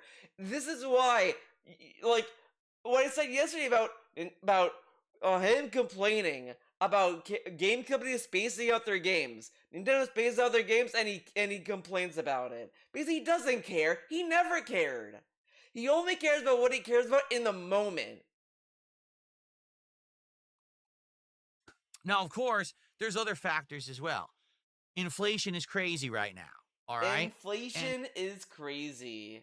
Inflation's so crazy. I love that he fucking brings up inflation, but he doesn't really consider that. Like, he kind of writes it off too. It's wild. And personally, I can totally understand because my wife and I in the last year, since things picked up better, all right, and we've been looking at, hey, maybe eventually we will go on a trip. Maybe we'll do something. This is so funny. Every time before, I can't go for a trip. I can't do that. And now he's just casually looking to go on a trip. Okay, We that's started cool. looking at prices and things. They are absolutely ridiculous. I'm not kidding you. Yeah, and guess what? It's gonna get worse because Delta wants to do AI prices, so that's gonna be fun. Let's get rid of static prices and do AI because I'm sure that it's not gonna be ridiculous. Plane tickets actually have increased Experimentally. Ah, yes. exponentially in price recently. I don't know why. And are you aware? Just listen to this. When you go to fly now, when you buy a ticket, you basically get assigned Oh, a random seat. You don't get to pick a seat. okay. If you want to pick a seat, guess what you got to do? Dude, like I mean, I don't remember a time when you could pick a seat. Like, I think you can pick a seat when you're like, you know, if you're like a Delta member or whatever. Like, you may have to pay maybe a little bit more, but I do whatever. Like, so what? Deal with it. I'm sorry, just deal with it. Like, you're gonna be in a plane for like X amount of time. You're not gonna be on the plane forever. Got to do? Pay more money. Oh, I have a bag that I want to check. That costs money. It's not free anymore. I'm serious. No, Every it's free up to a certain weight. And again, like I think that's also a lot of people think like this and that, but the reason why they charge you more is because literally people have to pick up the bag themselves to like carry it and do all that kind of stuff. So they do that so that you have an incentive to like keep that in mind, I guess. Like it's that kind of thing. every little thing is a little nickel and dime transaction. But of course, like all these airlines want to make money. I know that's another shocking truth. But like that's just how it is. What can you do? Build your own Involved airplane? with travel, hotels. Oh boy, don't you look up a hotel and it's like they quote you an amount, and this is what it's supposed to be. Oh, but they don't tell you about the hidden fees, the hidden taxes. It's insane. Every little thing is now meant to rob you. It's different than how it used to be, where Oh my you used to god. be able to go to Evo, okay, with a shoestring budget. You would No, budget what? together with your friends, and you would share. I don't think so. I mean, how do you know that? So someone from like fucking Europe is gonna be able to like, to fly across the ocean on a shoestring budget? Sure, A buddy. hotel room, and you would go on the midnight red eye flight that was really cheap, and you would basically eat But you can still do that. Like, there's still red eyes. Like, why does he do that? shitty food the whole time you were there, and you could probably get away with a trip to Evo for under $1,000. Today, to go to Vegas for just a few days at a minimum would cost you probably between $2,000 to $3,000 between the airfare, the hotel, food, Cotel. the tournament registration and fees, and all that. You're spending thousands of dollars. Okay. So things have changed. It's no longer where it used to be. Hey, this is a grassroots thing, and a kid who's an aspiring fighting game player. Well, okay, but here's the thing though. Not only is Evo a bigger tournament and a bigger event, I mean, and inflation and this and that left and right, it's in Vegas. Like I'm sorry. Like even if let's say Evo remained grassroots, let's say that the Cannon Brothers never sold out and it's still like operating in a little baby warehouse or whatever the fuck baby warehouse. But anyways, you know what I mean. Uh, let's say it's there. You think it's still gonna be cheap to go there? No, it's in Vegas. Hello? Can afford to go to Evo. Now it's more like a luxury event. It's either if this is your job, you can do it because this is what you're waiting for all year. This is your World Series, your main event, your World Cup. Or if you're a tourist who this is just a fun convention you're attending, you don't care about actually participating. You're spending a lot of money to attend Evo the event. and you treat it like that, and hey, while you're in Vegas, have a Vegas vacation, then that makes sense. But in regards to the common player going to Evo and actually using Evo as an opportunity to learn, to get better, to absorb knowledge, to see the best play so you can up your own game, those days seem to be gone. It seems like that's not What? the point. You can learn just to get better, to absorb knowledge, to see the best play so you can up your own game. Those days seem to be gone. No, no, I argue no. Because when you see people fight in a tournament, that is a very, very specific situation. Like, these people are, like, performing on a stage.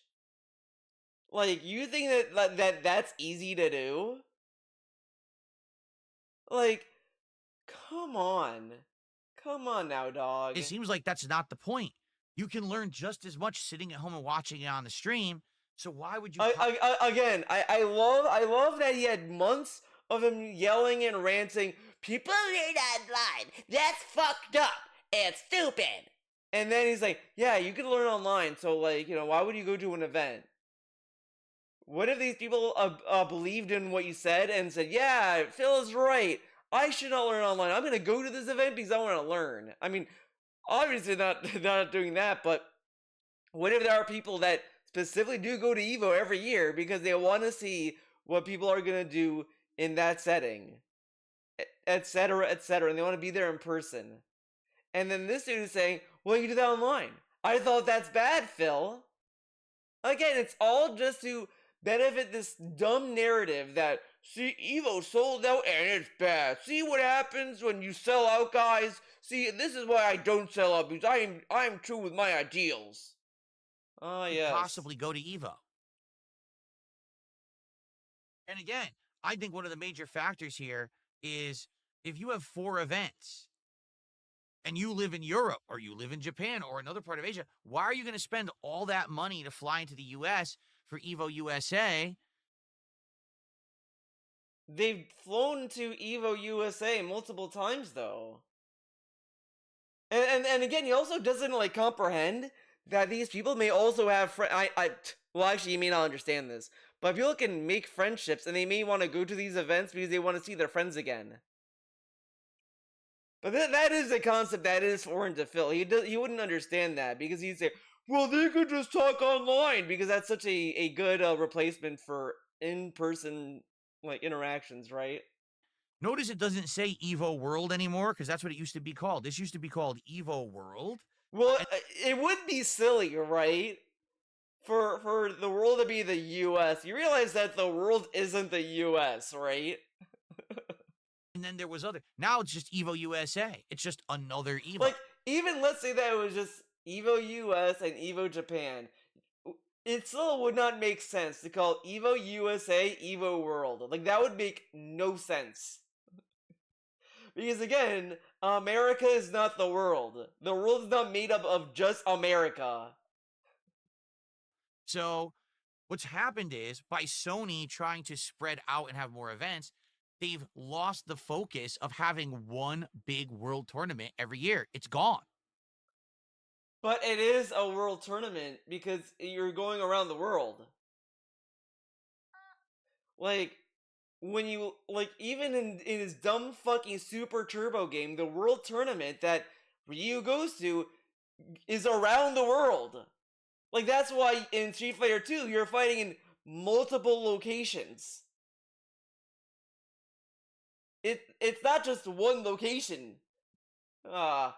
Did they foresee this? Did they think this would happen? Or, it's kind of weird. Maybe they don't care. Maybe they think because they have 4 events. Of course, because, like, this dude, it's so annoying because it's so easy to, like, shit on corporations for being corporations, but it's like it is unbearable to listen to DSP complain about it like this because it's so cringe. Because it's stuff you already know, or stuff that could or couldn't be true, whatever the fuck. Like, this isn't, like, deep thinking.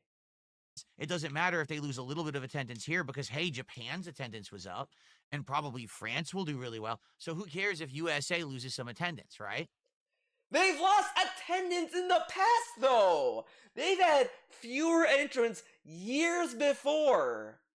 And this dude's acting like this is like startling. Now, I guess the gotcha here is, well, Street Fighter 6 is a new game.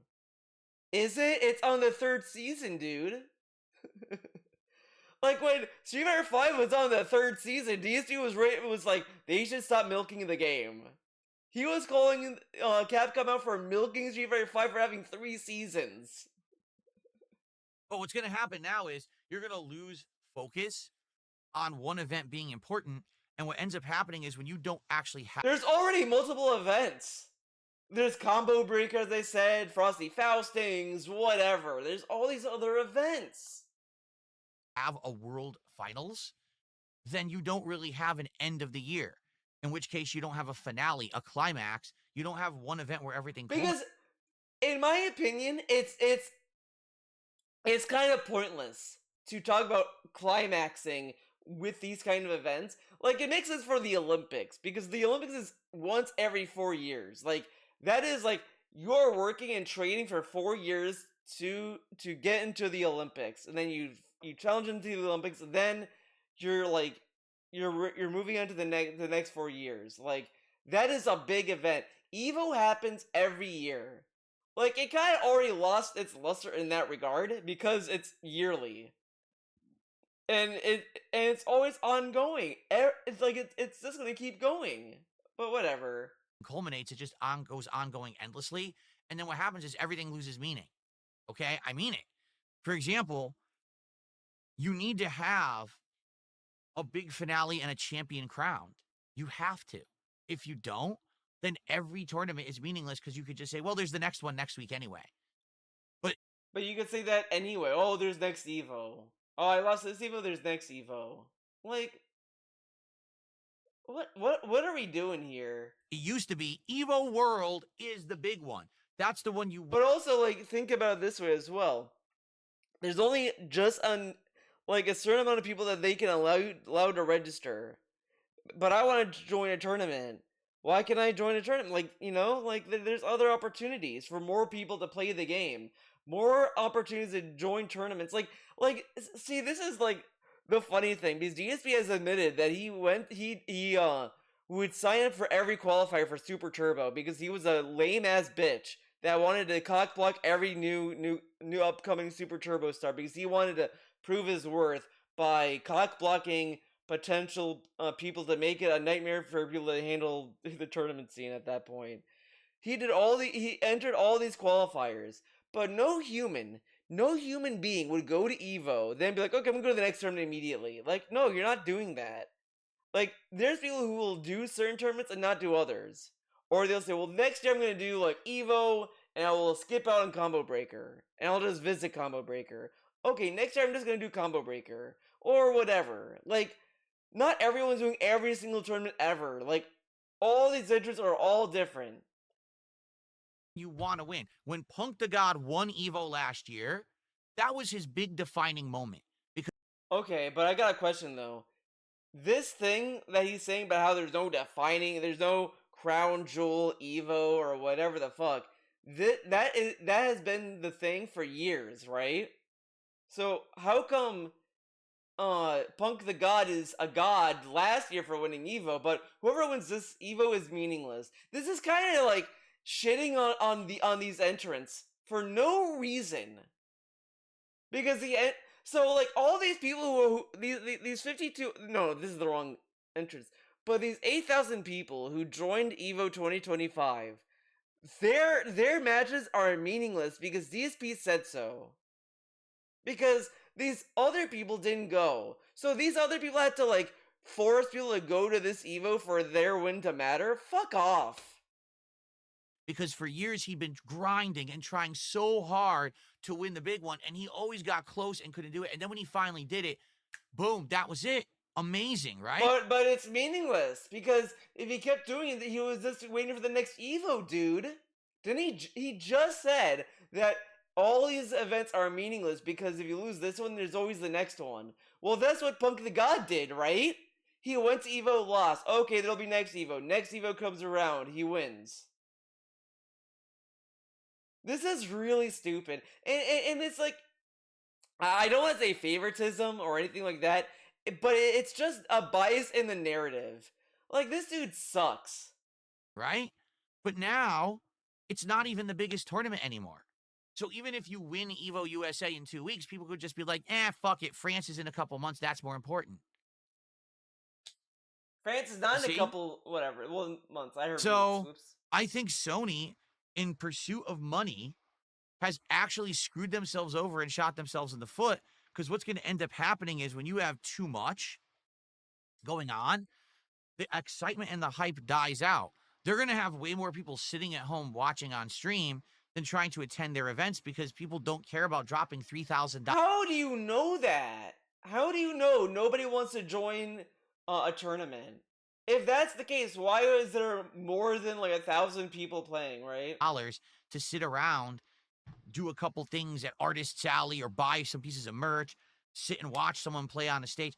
Why are you going to spend $3,000 for that? Right? When you can just watch it at home live, it's exactly the same Maybe experience. they want to support small business, like these people who go to artist alleys. You realize that all these artists that, all this, they rely on these artist alleys to make a living, correct? Except you don't have the crowd screaming around you and you're not sitting in Las Vegas in a tourist trap, right? Oh my god, a tourist trap.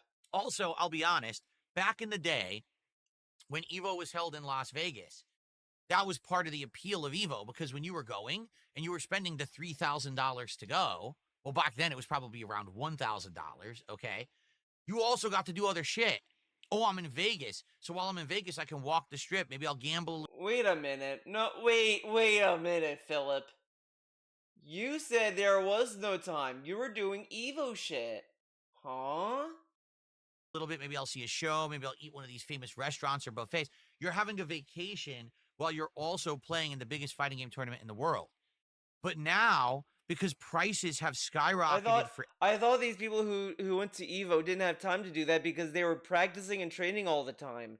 But now they had time to have a vacation?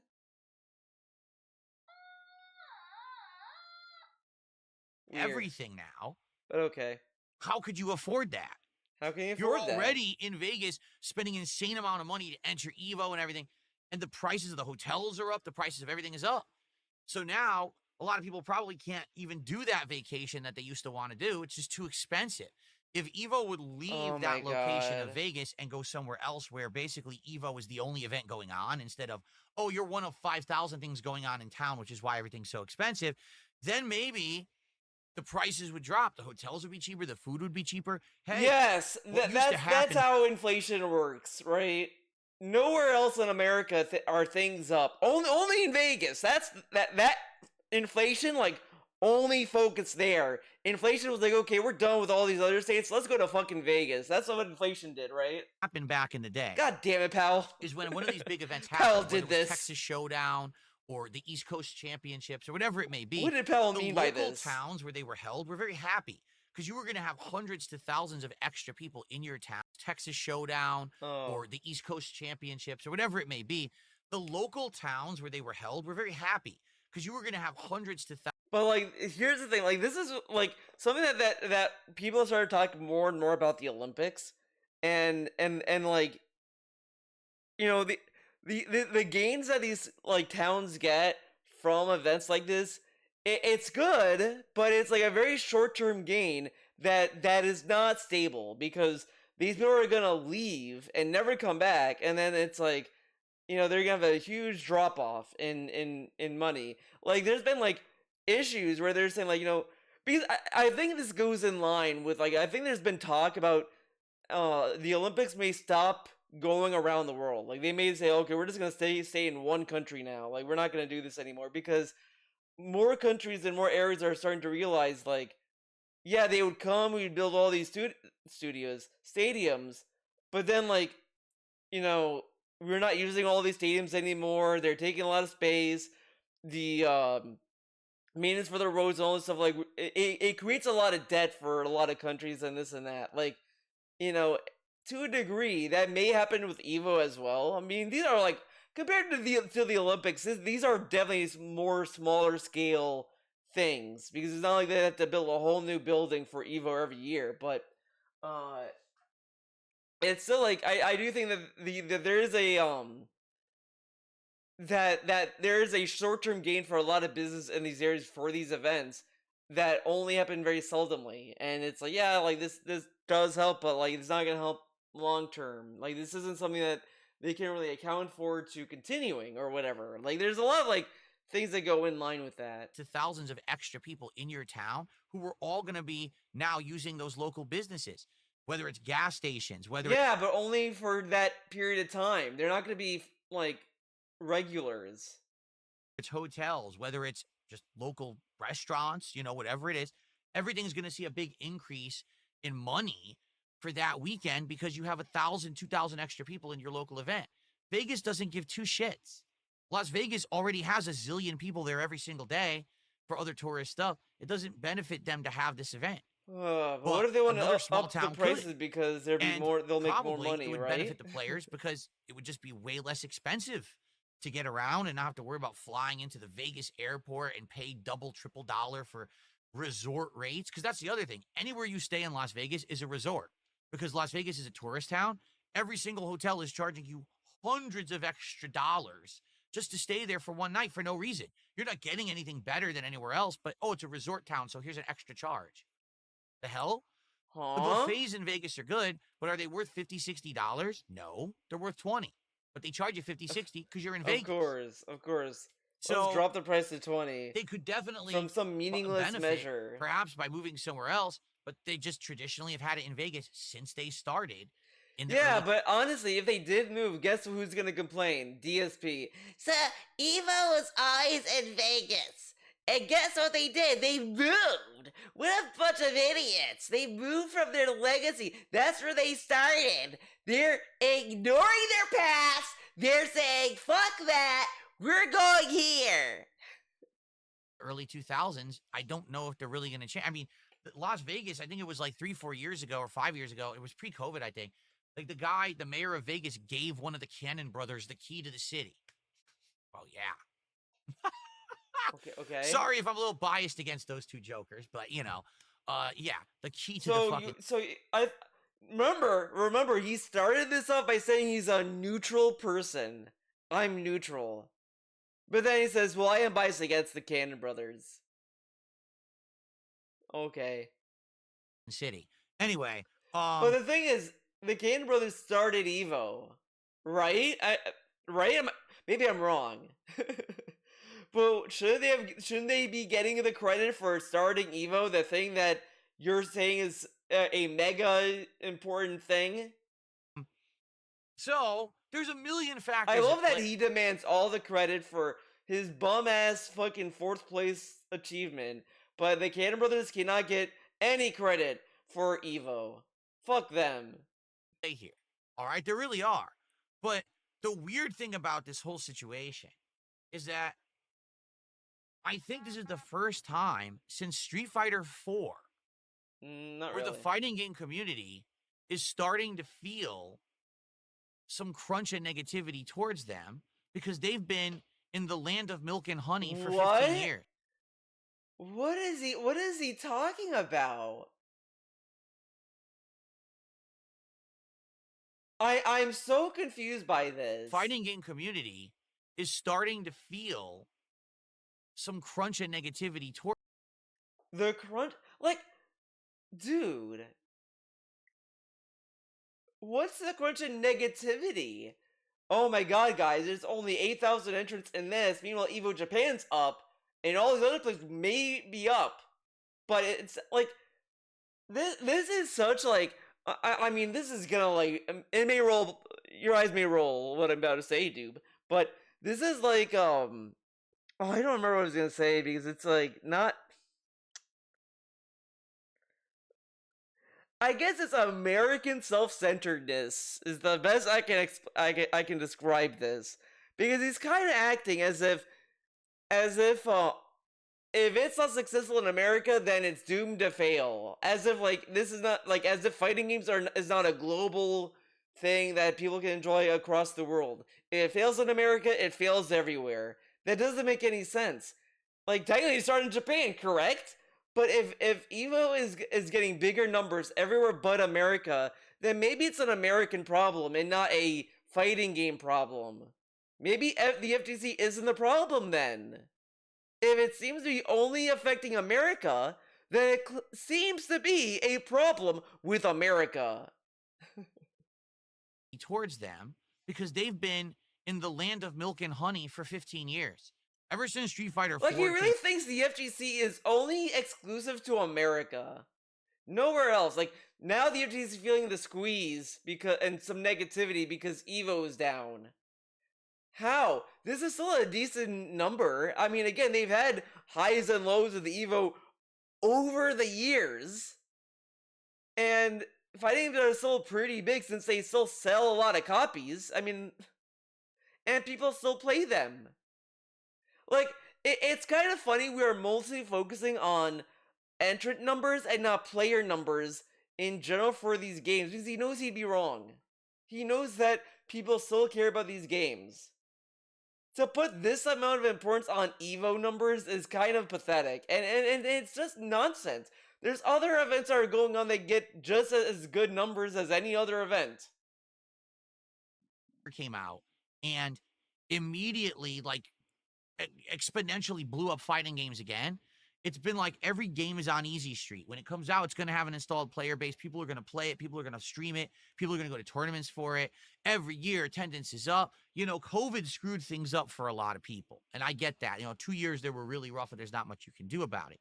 But they bounced back. Now, out of nowhere, supposedly, here we are.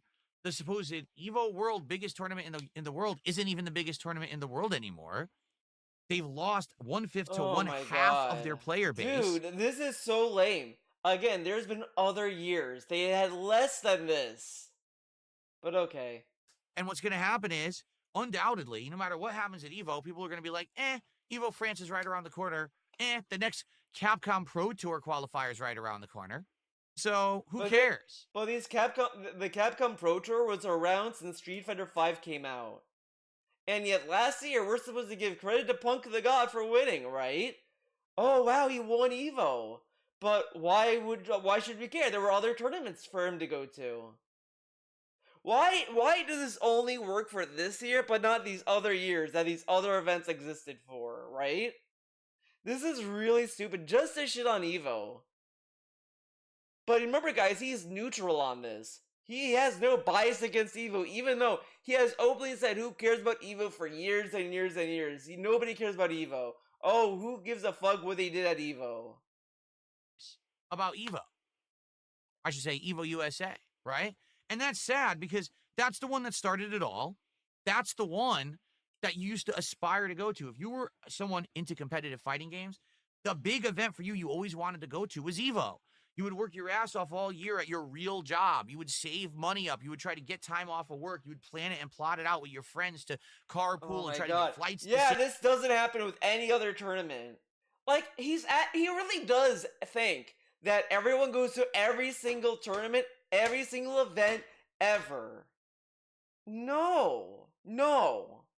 Same time and maybe share the same car when you rent one and all of that. That was the big thing. Evo Vegas was the big event for anyone who was into fighting games once a year. And now it's not anymore. And that's sad.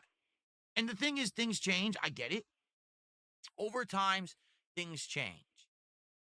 But now sadly, things change. Okay. Sometimes you have to look at the root cause.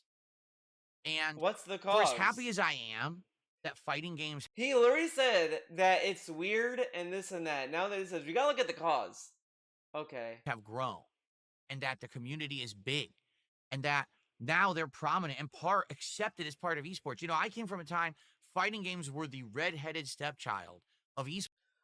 Oh my god, dude. This dude acts as if, like, he's part of the LGBTQ people by playing Street Fighter. Yeah, guys, we used to be persecuted, but now we got our rights now. Like, okay, dude, like, you're playing video games.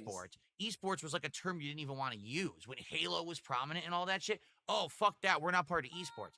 Now, Street Fighter and fighting games in general are very happy to be an accepted part of the esports leagues and things like that, they're right? accepted, guys.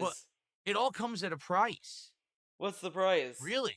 You lose your identity when you go corporate and you go But the thing is, like, this dude is so funny because if fighting games didn't get as big as they are, Capcom would not be investing in these dumbass boomer ports of Super Turbo. Like, you would have no way to play Super Turbo. go big. The games have been completely dumbed down and play like pattern play nonsense. That was gonna happen anyway. I'm sorry, but that was gonna happen anyway. Because guess what? They want to sell their games to a wider audience. They just want to just sell a game to a niche audience and then not make a lot of money. That's why they simplify and dumb down and modernize these fighters so that more people can buy them and then they can keep like paying their employees and all this other stuff and blah blah blah blah blah. Sense. You don't get consistency at tournaments for setups because no one even knows what the hell they're doing. You get events where it used to be this feeling of community and everyone coming together and spending time with each other. And now it's just been about, geez, it's like, I got to spend $5,000 to go to Evo. Like, that's. Again, you don't have to go to Evo. There's other, like, tournaments. But okay. Put me in the hole. You know? It's different. When things grow and go corporate, they lose their individual identity. And that's the sad fact about what's happened here with Evo and with Street Fighter in general, is that people back in the day who used to play it did it for the love of it. We did it because we. Okay. So if it's expensive to do this tournament and all this stuff, then wouldn't you say that these people are actually doing for the love of it? If they're losing money and spending more money to go to Evo, wouldn't that mean that they love the game that much that they're willing to do that? If we're gonna put a price on everything, then I think 4,200 players of Street Fighter 6 or entrants love the game so much they'll go to Evo. Same with the 2,521 players who signed up for Tekken 8. They love the game so much they're gonna go to Evo. We loved the games. We knew when we went to Evo, even if we freaking placed in the top 3, you weren't making money. I got 4th place at Evo and Super Turbo. I made nothing. Nothing. I didn't care. I was there because I wanted to learn and show that I was good at fighting games. That's all I cared about. Yeah, that's why I picked to sign up when they had a bum version that he saw a lot of people say was bad. Because he wanted to show he was good. No, he only wanted to get the clout. He didn't give a fuck. Because why not? Why didn't he go to these other Super Turbo tournaments? He went to the qualifiers, which is like embarrassing. Wow. Today, the entire thing is a financial investment. It's a freaking part of your job. It's like, what? Whatever happened to, hey, playing good games and liking them? How does he know that these people are doing this for a job? Seems like those days are gone. Just like what's happened with all competitive sports and stuff like that. Again, he's saying this because they're making money. You could literally say that about DSP, but guess what? You'd be wrong. Phil, it seems like you only play video games because you only like the money, and it seems like you don't like video games anymore. No, I love video games. I wouldn't be doing this if I love it, idiot. But I need money or I can't continue playing the game. But these people who play these fighting games that we don't even know personally, we don't know what they sound like, what they're gonna say, what they talk, why they play these games or whatever, we are gonna write them off as they're doing it for the love of money. But DSP, who will stop playing video games if he doesn't hit the goal enough times, he loves video games and he doesn't do things for the money. That's why he doesn't play a lot of JRPGs, because he runs a business. Of course. Like that, it becomes more about how do you print money rather than how do you make it actually meaningful. For anyone who's going to Evo in 2 weeks, I wish you good luck. I don't know if any of my viewers will be or not.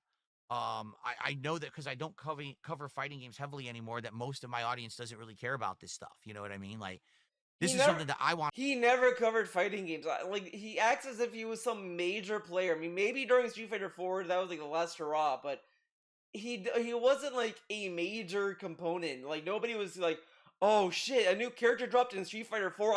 What does DSP think about it? Or Street Fighter 5, what does DSP think about this?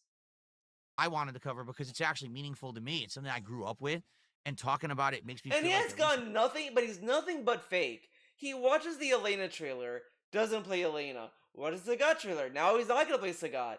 Like, he's now. I guarantee you, he is going to watch the trailers for Ingrid, Sea Viper, and Alex, and maybe the next season after that. And then he'll comment on all their combos and say this or that, and then like move on. Even though he hates Ingrid for no reason, I'm sorry. Like, Ingrid has been locked in a bad fighting game. Why not free her and put her in a good fighting game? But okay. at least maybe I can add to your understanding of what's going on and, my take coming from a different era.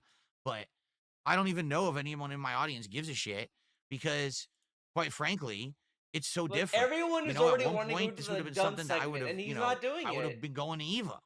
And now it's been a long time removed. I just don't give a shit anymore. It's just I just don't sad. care. The modern fighting games don't even hold my interest anymore. Like to be honest, I told you guys This is bullshit. He tried so hard to be a Street Fighter 6 tryhard. It was kind of embarrassing. Like, I said this before, it was a monkey paw thing. Oh man, I wish DSP played a modern fighter regularly. Okay, he plays it, but he's gonna be a tryhard and he's gonna like try to act as if he knows the meta. And it was a misery. And then he played Blanca and E Honda a lot. Oh man. I'm gonna play Sagat in Street Fighter 6 when he comes out on August 5th, right? Do you want to know the truth? Since I've been playing Capcom versus SNK 2, I got the competitive bug back for good fight. He only wants to play this because he fought Justin Wong and like he's probably hoping to fight him again and all these other like tournament people, I guess. Even though they're probably gonna move to Street Fighter 6 as well or whatever. Games. Like, to be honest, I think I just want to keep playing CVS too. But yeah, he wants to play CVS too because he gets to go against scrubs who have never played fighting games before or is playing CVS 2 for the first time, and then he can mock them for losing. I want to play it once or twice a week. I want to keep climbing in the ranks, playing better players and beating their asses, and or losing to great players like Justin Wong, so that way I can improve my own game. I'm having way more fun and feeling like it's more meaningful to play that than to go back to shitty ass Street Fighter 6. Street Fighter 6 is just a waste of fucking time because I don't like the game. I Man, did the first year, and since then it's just been a downward hill of every time I play it, I like it less and less. Because people are learning new things faster than he is. Like, he played year one and he never grew from that. He does the same combos. The only thing I think he ever learned actively was Drive Rush. And all he used Drive Rush for was to like either do a throw or a low hit or whatever the fuck. Then if like either the opponent jumped or he jumped, probably if he jumped, he would jump and then parry. It would get to the point where it's like, it's so weird that nobody fucking anti-aired him. He jumped a lot. Like, I remember the Piece of Peace streams where Peace was like losing his shit over other players not anti-airing him. Like, that's how bad he played. It's just more mindless idiots pushing buttons and lag and doing the same patterns. It's just not fun to play. I haven't played the game in months. If I try to get back into it, I don't know if I'm gonna. When he plays CVS 2, it's chat what I do. Oh, and like his chat would tell him how to play, which again he bitched and moaned about Street Fighter 6 players getting the same amount of help. But this dude needed help to play CVS 2. Okay. If I'm gonna be able to, or if I'm even going to give a shit, because every time I'm playing Street Fighter 6, I'm gonna be wishing that I was playing either CVS 2 or Marvel 2. So he hated Marvel 2. I don't know. Like, I don't know what to do about it. Right? The lag. Why does he play Rival Schools? He never played Project Justice. Yes, but Big Mac, that's the point I'm making. He said, but we want to see it. But it doesn't matter because what you want to see is me get back into it and care about it and do well at it. And I don't know if I can even do that anymore. I haven't played the game now for how many months since Mai Shiranui came out? Do you know how long ago that was? Do you know, skipping all of that gameplay, how much? Look at this. Well, we want to see it. Yeah, but you want to see me care and be a tryhard and only care about winning. Like, that's all it is. He just wants to care about winning. Because this dude is a bum. Far ahead. Everyone's gonna have a new meta, new pattern play shit that they've learned that I'm not gonna know what the fuck it is. It just playing that catch up alone is enough, and now I have to try to learn Sagat at the same time. I feel like, for a while there, for about 2 years, I was up on the game and I was playing it consistently and everything. But I don't think so. I think at this point, it's kind of a futile effort. He played for 2 years. We're in year 3. Like, come on. Whatever. I think it makes more sense for me to focus on the stuff that I like rather than, and the stuff that I do well at, by the way, and I understand, rather than the stuff that I hate and I know I don't like, right? Right? So there you go. Don't play Sagat and uninstall the game. I could do that too. Uninstalling the game doesn't really do anything, but yeah, I could do that too. Okay. I don't don't know here's the when truth. you need to I say just that don't part. see I mean, it takes enough hard people drive really space. coming back and caring about me getting back into Street Fighter 6. Who will care? The morons who like to see me rage and lose. Because I am going to rage and lose. Because But you rage and lose in CVS too, but he even rages when he wins, and then he gets like really stupid when he wins too. Like he's obnoxious either way. Like this dude will be playing CVS. Hey, I got him. Eat this. Yeah, oink. Oh man. lose because the game, I don't like it. I haven't played it, so I'm going to be so behind on it.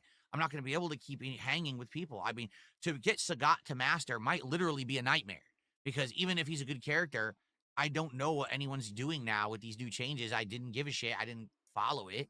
So good luck trying to fucking get caught up with that shit, right? Maybe you don't care. So I don't Play know. for- I'm play for the debating lulz. whether or not I should even play it again.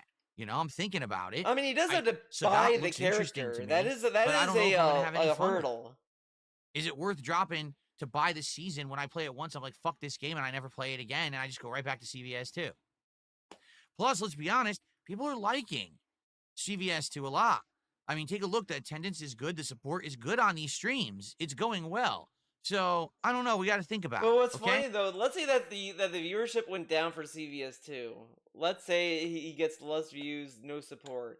Guess what, guys? I don't know if I should play Street Fighter 6.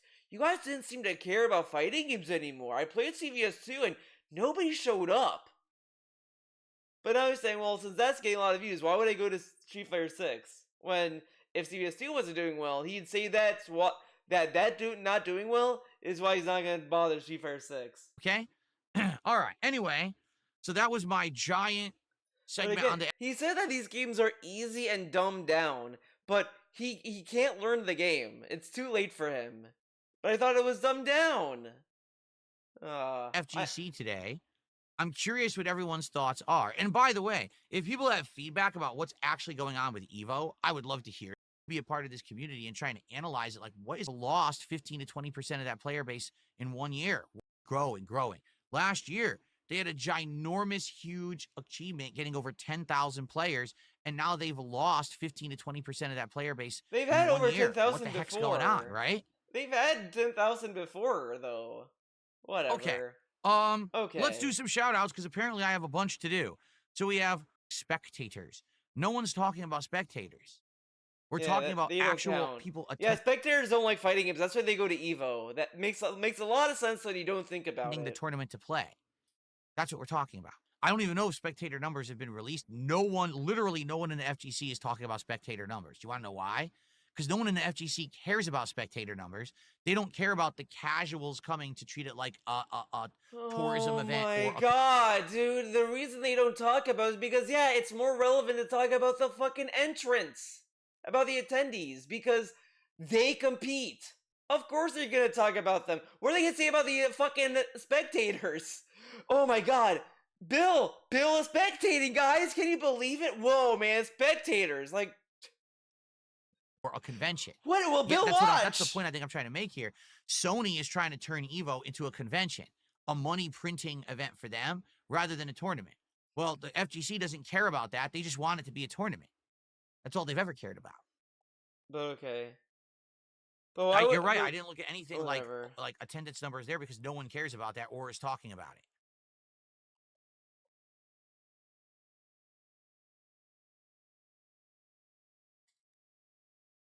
Okay. Okay.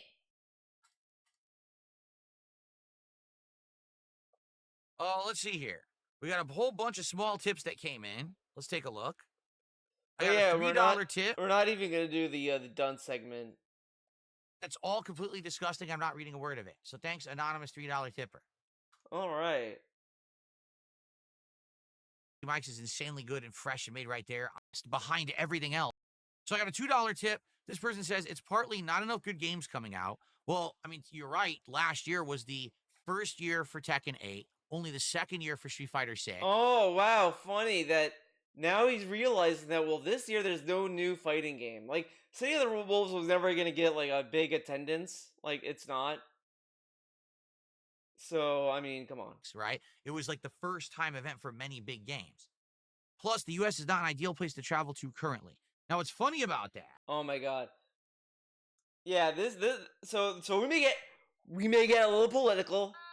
But like a lot it's so obvious this dude does not like pay attention or read any news or anything or even think about the perspective of non-Americans. Like even let's hear what he has to say. When you say that. But it may get a little political, just as a forewarning. Is I'm curious what you mean by that. If you were to say because of the cost, I would agree with you. Seriously, the cost to travel and do anything in the United States right now, it's not just travel. It's just in general, the US, everything is super expensive because of inflation. Okay? If you're talking about otherwise, like politically and shit, I mean, that's ludicrously stupid. Ludicrously stupid. Dude, like, there was a person who came here legally to visit California, I think, somewhere in California. It was a German tourist. She goes there, she got detained by ICE, or Homeland Security. She got detained. Long and short of it, she got detained for like 4 months. She got detained for 4 months. There are multiple travelers who've been detained and said that the conditions they've been put in is bad. There's been people who've been wrongfully deported. That this administration has openly said that they wrongfully deported people before. Like, this is not like a ideal state. And then on top of that, there's this other aspect of it where people's visas are being turned down over nonsense. There was a Norwegian dude who flew into the States and got his visa revoked because he had a meme of JD Vance on his phone. They found that one of those like photoshopped images of JD Vance with a baby face and curly hair, and they're like, okay, your visa is denied, go away. And it's like this is like what we're doing. And then on top of that, if like depending on what you say on social media, what you believe in the conflict of the Middle East, you'll just be deported or get your maybe not deported, but you'll get your visas denied. Like all this stuff has been going on. Like there's videos of this going on. There's people who are talking about this. And then like yesterday, I read an article. This is of course the NBC guy, so no, that they mentioned that like now they want to have a an added fee that's $250 to get a visa. Like it's you pay all the fees that you're supposed to, but then you get an added like I think they call it like an integrity fee or some dumb shit like that. Like it's not great. It's not an ideal state to travel to the United States. But even then, let's all assume that this is all hyperbolic, knee-jerk reacting stuff that none of this happened. Let's say none of this has happened. Even if you're like in Europe, do you really want to risk being sent to like a camp? Oh, and like do you really want to run the risk of doing that? Like it's not ideal to that could happen. Or that might happen. But the fact that unfortunately that has been happening to some people who have been flying in legally. Like it's this dude is so ignorant to what is going on around him. And he writes it off as, oh, the media is biased and this and that. Okay, so then what's his thought on all these companies bowing to Trump's demands and threat of lawsuits or getting their businesses inspected? Like a lot of companies that want to do these mergers are just bending over to Trump because they don't want the FCC to go after them. Like that's what's going on. But we're not talking about that because that clearly that's made up. Even though that's what's happening. Like, okay. It's not true. That's what the fucking media says. Yeah, we should listen to DSP, who is a citizen of America, has no who doesn't read any of the articles that have been published. I doubt he reads anything. And I mean, like, come on, look at him. You think he's gonna understand the process of how to get a visa and what's going on? Like, there was a band that was supposed to do a tour in America, and they got their visa denied because they did a concert in England or somewhere in Europe that was pro-Palestine, and they got their visa revoked, and they weren't doing anything crazy. They just played a song and that was it. Like, they didn't even know, like, that's all it was, and that was enough to get their visa denied. And this is a musical band. Whatever. Because the media, once again, we have a very leftist media in the United States, and they want to spin everything that, oh, now because Trump is president and the GOP is in power, the entire country is on fire and But they're, like, things are happening. Like, ICE is the most, like, it got the biggest budget, like, ever. It got more money than the fucking military. Like, it is the most well-funded agency in America at this point. And what do you think ICE does, Phil? Sit on their ass all day? Oh, man, okay. everything is terrible. It's not true. But that's what they tell you because the media is controlled by the opposite party. We have a very partisan media system here. This is, like, just, like, ridiculous. I mean, we literally have an administration that has denied, the press to enter the press room in certain cases, and allowed a lot of, like, right-wing influencers like Tim Pool and all these other people. I saw one interview with Trump, and they were like, "So what's your diet routine? You look so healthy." And this is during, like, the whole hubbub and all this stuff about the tariffs and all this. And the big burning question that was asked was, "What's your diet routine?" But okay, whatever, man. Cool. Here. So the media wants to say the entire country sucks. And so people who want to travel to the US might be like, well, if that country sucks right now, maybe we shouldn't come. But the problem is it's not fucking true. The problem is it's just a bunch of shit. But there are people who got their visas denied arbitrarily or for petty reasons, or reasons that shouldn't have happened. Like, he's not really acknowledging that aspect of it, because there's been people who have been vocal about this, and he's sitting there like, "Oh no, everything's fine." Okay. Shitbags who are upset that they lost the election and they can't handle the fact that the government's not in their control right now. What? Okay, yeah. The media's upset that the government's not in their control right now. Sure. Okay, man. For the record, I'm not saying that it's any better with one party or the other in charge. Oh, now we say, "Oh, I'm not saying it's better or more." But then, how come when someone threw vague criticism towards America, he's like, "Well, I'm not saying that. Oh, look, everything is great, dumbass. Nothing is wrong. But I'm not saying that there's nothing wrong." Okay. Charge. I'm not saying that the GOP is better than the Democrats or the Democrats are better than the GOP. I'm just saying that's actually how our system works. We have an entire media system controlled by a left-wing group who's in line with the Democrats and says the Democrats aren't in charge right now. They just report nonstop that everything's bad when that's... But that's not the case. I mean, Washington Post, which a lot of people would say is a leftist media, like, did not want anyone to, like, speak against Trump for the most part. Like, they didn't even want to endorse Kamala at that point. They did not want to say anything about that. The New York Times have been posting, like, a lot of, like, pieces that are kind of, like, lightly criticizing Trump, but mostly just not really being very leftist, as DSP would love them to be, right? Whatever. That's not the case. But they will continue to do that the entire time Trump's the president. They did it last time, too. That's just what they do. So, okay, if you want to say pricing is bad, but remember, like, this dude also complained during, like, whatever. I mean, this is, like, ridiculous to write off an entire issue with people coming here legally and getting their visas denied. Like, I don't even think he knows that that's been going on. Like, I generally think he's just he's ignorant about that.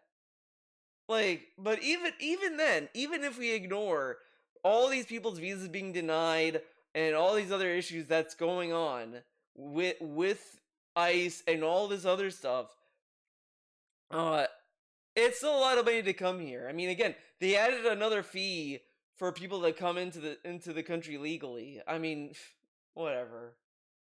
Completely agree with you 1,000,000%.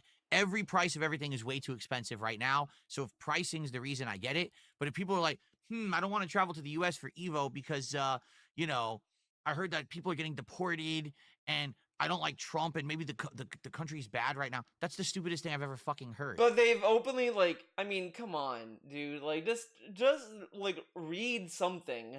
Read something. You're not going to be affected by anything right now if you fly into the United States for Evo. None of Yeah. that will affect.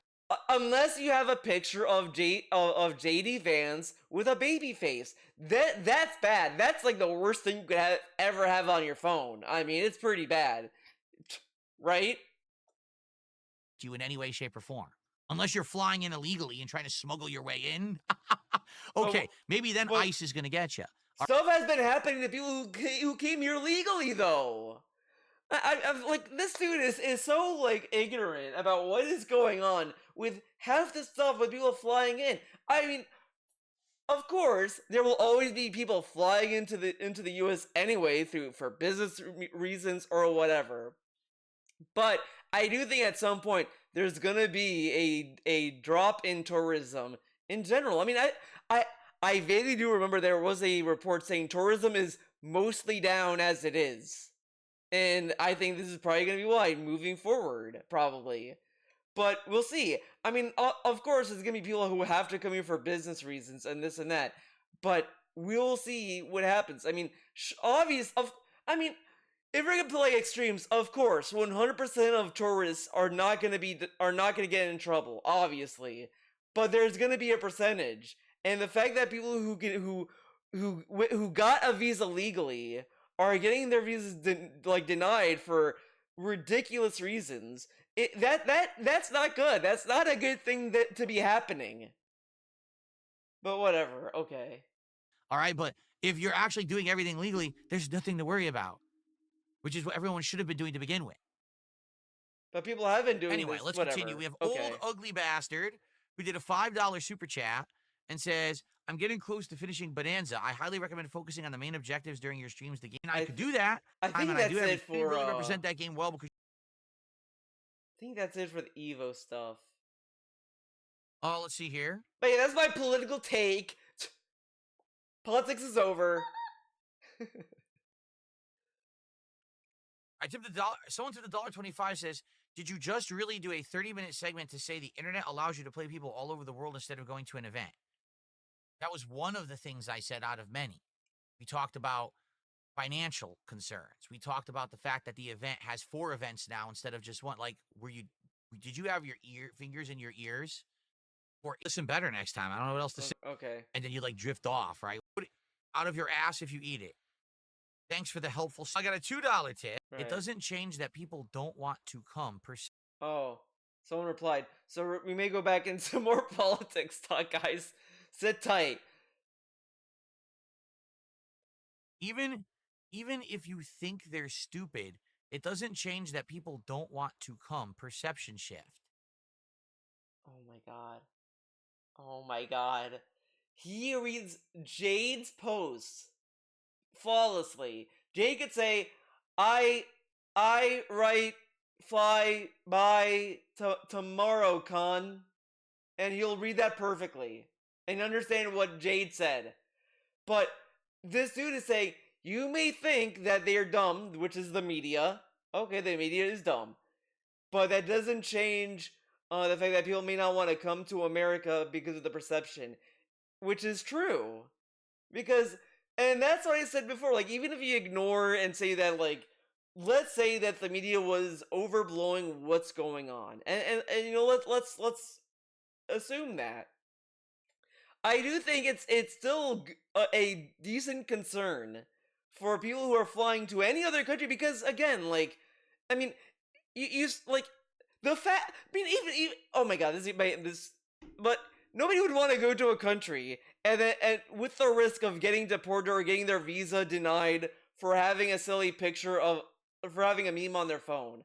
Like that's one thing. But then even then, we've seen this country send someone who they said openly they wrongfully deported. They sent him to like El Salvador and then kept ignoring the Supreme Court on like saying you got to return him. You got to get him out of El Salvador so he can have a fair trial. Like you can't just send him there. Send him there. Like all this stuff. Like you had a whole thing where they were bragging about sending all these people in a plane like without due process. And they're like you can't do that. Like you can't just send people without due process. Like that's not right. Like due process exists for a reason so you know that you're like sending the right people like to the consequences. Like I mean imagine a world where we could just throw Trump in prison because we decide he's guilty without giving him a trial. Like, do you know how ridiculous that would be to not give Trump a trial for him to argue his case and all this stuff, and we just sentence him away? That would be ridiculous. Like due process exists for a reason. But like, so you see this going on with all these people. Now, of course, you could argue, well, these people are here illegally, but again, you have to prove that they're illegal. You can't just say they're illegal and then send them. You have to like prove that they are. That's why you have due process. Like all this stuff is things to be concerned about. And he's like, nah, man, that's not true. It's not true. And it's like, some people, it should be worth a concern if like people are just being sent willy nilly with no due process. But even as late as getting your visa denied for having a silly image of JD Vance on your phone, like, come on. Oh, you're not talking about Evo. You're talking about coming into the country. Gotcha. Okay. Fair enough. No, and you know what? Go. You're absolutely right. $2 anonymous tipper. It's about perception. And again, when our media in this country perceives everything as, hey, if it's Republican or GOP, it's bad. Hey, if we're in charge, everything's like the land of milk and honey and unicorns and rainbows. Like, that's how they do it. This is ridiculous. This is like ridiculous. This is, man, like, come on. Come on. So right now, if you're just someone watching the media, you might say, oh, America sucks right now. Every time, like, it's so insane when people, like, throw a criticism to Trump at DSP, he always says, not everything they do is bad. It's like, okay, but, like, explain why measles, a thing that was, like, seen as gone away, like, we've solved measles, like, years ago, is now on the rise. After, like, putting RFK Jr. in charge of the health department. Like, explain that one to me, Phil. Well, how did that happen? Whatever. Right now. And I only want DSP to tell me. If you tell me, I'm not going to listen to you. You don't. Your opinion doesn't matter. I'm asking DSP specifically. But you would believe that because that's what the media is telling you. You see? So you're right. It's about perception. I actually agree with you here. Oh, man. But how do you know media is biased? I mean, there is obviously biased media. I'm not gonna come on. But he's saying like these concerns. Like I have seen concerns about about people who have visas getting denied visas from media people. Like again, a band was supposed to tour in America and they got their visas denied. Like there's students who got their visas denied just for simply protesting. A thing that is protected by the First Amendment, and it's okay. This is gonna be a little political. If we are to like pardon all these people who participate in January 6th, then how come like people just because they simply protested?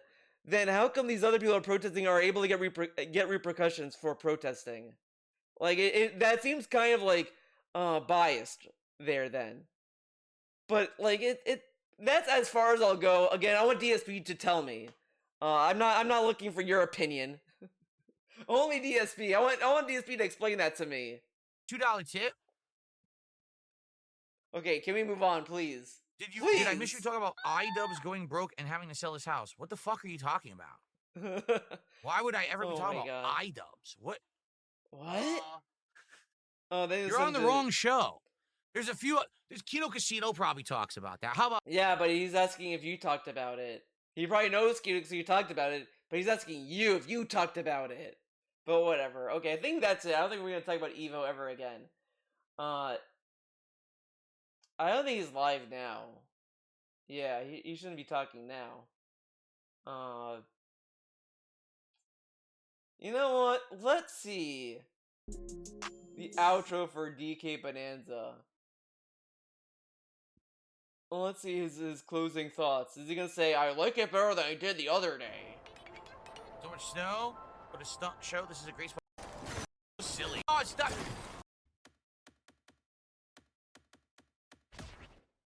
Oh, he struggled to find that.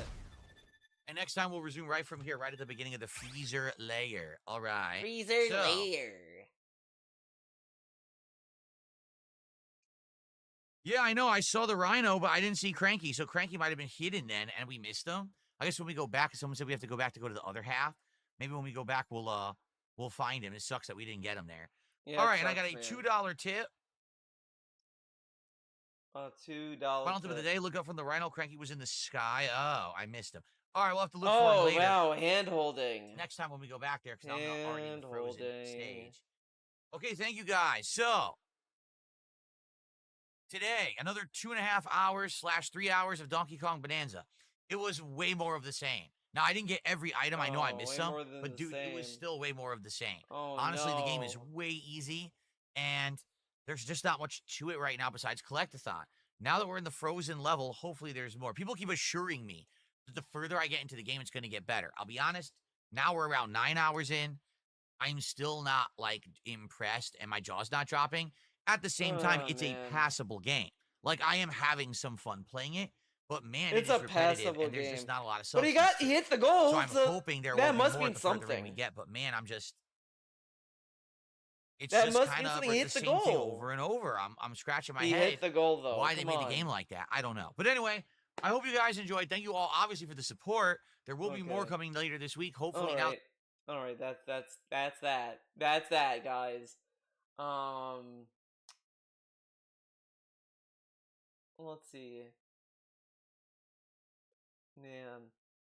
Oh, he's gonna play GTA 4 today, I forgot.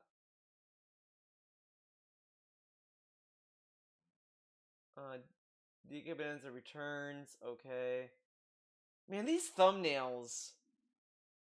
Like, man, that's what he picked. He looks like he's taking a shit. Or something. Oh, great image. He looks red.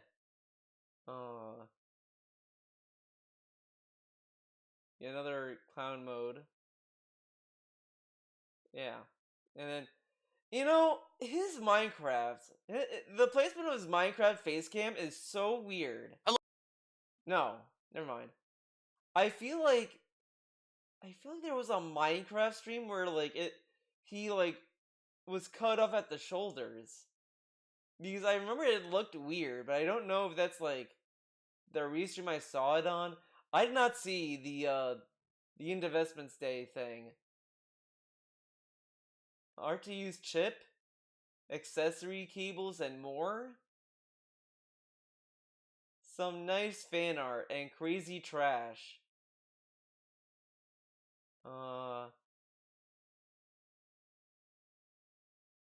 Okay.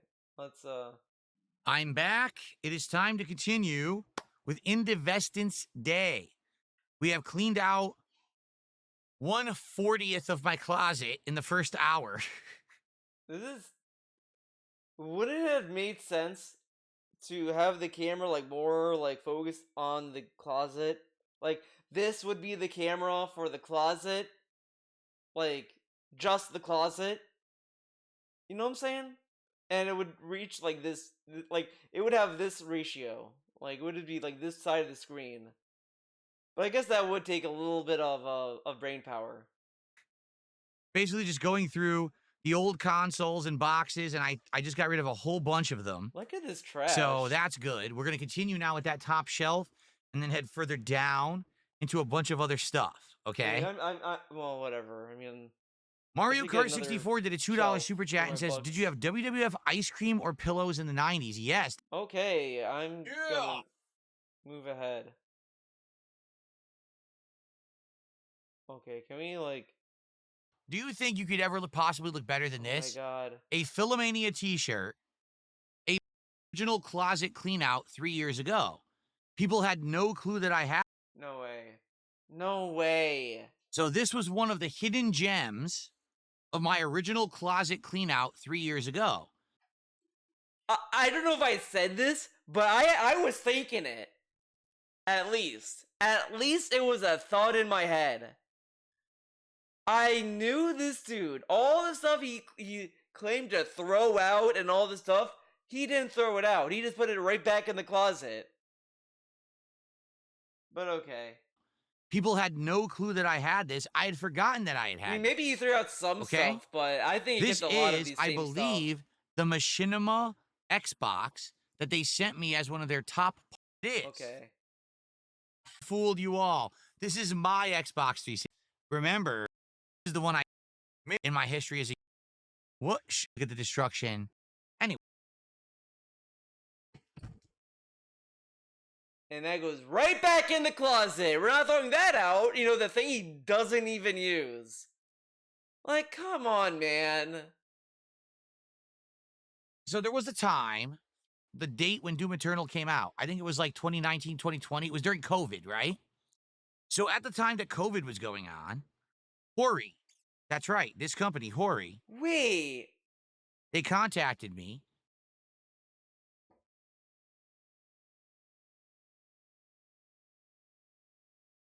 I don't get offers. I'm a little guy. Hori sent him a Joy-Con. He reviews that. Well, but he doesn't even play it. Kat played it. And he kind of regurgitated her opinion. Hori foolishly gives him another little toy to play with. Right in the closet. Doesn't even use it. And said, "Hey, we noticed that you're actually using some content, or excuse me, using some of our components in your content. You're using our joystick, and basically, we would like to offer you the opportunity to use some of our products. We'll send them to you, and then you can review them. But we do need an agreement that, if we send you your product, if we send you our product, you will do like a shout out or a review or whatever in your content. Okay?" So I said, "Well, what are we talking about?" And they said, "Well, we will send you the attachments for the Switch. We have these Hori controller attachments for the side of the Switch." Okay. I think I know what he's gonna say. So I did that, and they didn't they didn't pay me. So I decided not to do this. Dude. They shouldn't pay you. They gave you 2 things, and you reviewed one of them. We didn't even know he had this thing. Scammer. Scammer alert. The Switch. Would you be interested in that? And I said, "Actually, yeah.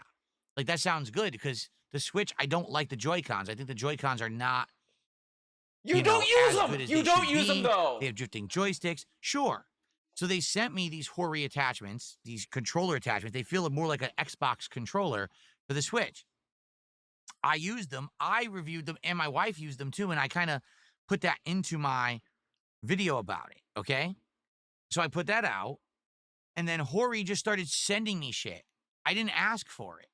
They sent me this thing. This is the Tactical Assault Commander Prototype M2 Wow, they wasted so for much money on PlayStation this 4 guy. and PlayStation 3.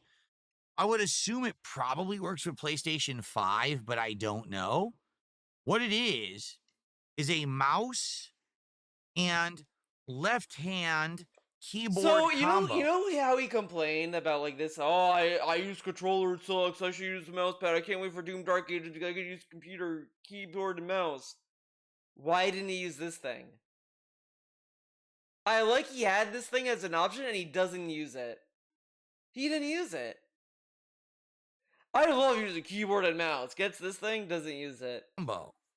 It allows you to simulate keyboard and mouse on the PlayStation. So they sent this to me before Doom Eternal even came out. This game wasn't out yet. It was like months out. But they already sent this. I didn't ask for it. It just showed up in the mail. I'm like, what the hell is this package? Okay. And I contacted them and I was like, why did you send me this? And they're like, oh yeah, we're going to do this. We're just going to start sending you stuff. And if you'll, please review it. And if you like it, let us know. Okay, cool. Right. But you didn't review that. So then I had sent the review of the He didn't review attachments this for the Switch. And then COVID happened. So COVID hits, right? Oh my god. All of a sudden, the whole world. I vaguely remember when this happened, he shat on Hori for not paying him for this. He was so mad at them about it. They ghosted me! Okay. World changes. And I contact Hori and I'm like, hey, so you sent me this. I'm just curious why you sent it because I didn't ask for it. I didn't even say anything about like. Okay. I love this story already, like, exploded in bullshit. Like, just out at on fight. He just said, he asked them this, and he's like, oh, we're just gonna start sending you toys. And he's like, okay. And then after COVID, okay, so why did you send me this? They just told you. PlayStation 4. Are you going to send me anything in the future? Should I review this? They never responded. And I tried another time or two. I'll be honest, it's kind of like a fucked up thing to ask someone. Like, they send you this thing, and they're like, are you gonna send me more stuff? Like, at that point, the person probably was like, this guy might be a scammer. He may just be, like, doing this to get free stuff. And then, like, they ghosted him. Because, like, what kind of relationship do you have? Like, to do that, right? Like, they're giving you something to review, and then, like, you don't, like, it's just, you made it awkward. To talk to them, and they never responded. So, I at one point, for a very short window, I was part of this Hori program, and as soon as COVID hit, I think what happened was they probably laid off the employee, whoever the person was that I was talking to. They should. They probably didn't work for them anymore. I'm against layoffs, obviously. Like, I think people should, like, have a job and all that stuff and all that fun stuff. But anyone that, like, gives DSP freebies like this and all that stuff, they don't have a good eye for talent, and they should not be in that kind of business. No. Anymore. So they didn't respond because they didn't, why am I going to respond? I don't work for them anymore. I'm not getting paid for this, right? So I have this. I've never used it. But remember, guys, he doesn't do so. He years of him telling us, I don't do stuff for the money, okay? I'm a very ethical person. He gets this thing. Well, so I'm not gonna get paid for it. I'm gonna leave it in the box. man. Used it. It's again keyboard, controller. So I keep it, but I don't know what to do with it. It's kind of a relic, right? Maybe try using it. Do you think of that? Relic of the past. It's also ugly. A relic of the Doom past. thing of green and orange, I don't get. Like, it's not attractive. I guess some people like it. Oh, that's Doom, but oh my god, dude! Can I show it out of the box? I've literally never opened it. It's still sealed. Okay, then unseal it. I don't think I want to take it out. There's no point. Oh my god! This dude is so lame! He has all this trash! And then he's like, oh, I don't want to open it. Open it so we can see it. No, I don't want to open it. Why? Oh, let me guess, it's a collector's item. Oh, yes. Right? Like, but I'm sure it works fine. I already said Hori. I like Hori accessories. I think that they're good quality. No, I like Hori joysticks for then why fighting don't you games. use it? So I'm sure it works I love good, Hori, but I don't want to use this Hori accessory for no reason. Okay. But I will keep it sealed and then put it back in the closet. So then the next, like, this is such a dumb event. It's so dumb.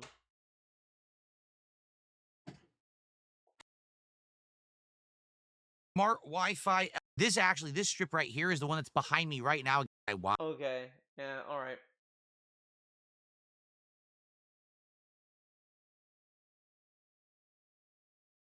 You know, I swear he sold this to someone.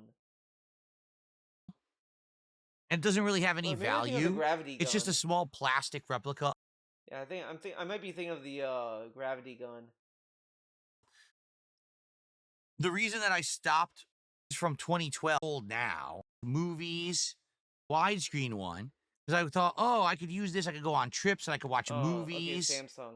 You know, when I'm out, it's a Samsung laptop, super old now. Well, so it's using it. It I broke. almost- Like basically the hinge. I almost thought it was a MacBook. I was like, oh, yes, a MacBook. Look, he's special. Things that we could get that he would play with, and we found bubbles. Like maybe he would chase bubbles around the house if we blew them, right? So I love that, like, he got this for Jasper, and then the stream gets the hand-me-downs. We get Jasper's hand-me-downs. he was like, well, Jasper didn't like it. Maybe my dumb fuck viewers will like this. Man, like, okay. He may like bubbles. Yes, cats are known to love bubbles. Bubbles! And they're great, but I don't think I really need to keep the boxes for anything. Again, Okay. and without the lights, it doesn't really pop. This was a fail. This is trash. Okay. This I'm going to get rid of. Alright. This is a mouse that actually came with my PC and stuff from Mario 1. See that? See that? And Okay. gray. That's considered a hat that I've worn. We flavor of Okay. apple. It's like that very initial hint you get. That's what that tastes like. Okay. Take a look at my apple. setup right now. Another shot, and we hit another on it. I don't think that Rich would like spin 3 times. Thank you, Okay. Arrow Squirrel. I Appreciate don't care that. about the fucking chip. Problem is, Probably gonna say something stupid like, I don't think Rich cares for the can you see the chip. problem? See that? The rubber, which isn't rubber, it's cheap. Okay. These headphones a lot. In fact, he's Okay. out. I'm being told, how Okay. was it? You saw on screen with the message shipped to get it? Okay, here you go. I bought it when I was trying to a long time ago. Don't ask. What did Jade watch? The Sony Sim, personally, they've doubled in price. Minecraft. I'm being told to keep these. Really? Really? Definitely keep these. You think these are valuable? The I love that he got the Hori thing. I don't want to open this. Puts it back. This is valuable. These figures that were made for a limited reason. This is valuable. McDonald's Minecraft meal stuff. All right, fine. I'll go off of what you guys are saying. Sony sign. Oh, How to Train Your Dragon, the live action version today, right? Oh, gross. You watched trash. I mean, watch the original. These live action remakes. You should have a highest bidder by the end of stream with message. Okay, I don't care. Here we go. Here we go. Have the Tesla lamp in the background. That's a save. Okay, that's This is just a bunch of wrist rests. When I was wrist Okay. rests, okay. wrist I don't know what to rest. do. Created a problem. What the tip says. What? There's a problem? Contribution Oh, for if they're okay, I don't care. review tech have to get value for the goal. So therefore, Kick will That get the was vote kind of for a the funny next. freeze You're not the frame. top. If you so, could get that freeze as a frame, result, you're first of all, I'd you're like to do- goated. Exactly. Sauce right now, pub. You said nope. Okay. Okay. They're in. Oh, you had legacy played. Never seen. Oh. Okay, nothing useful there. Okay.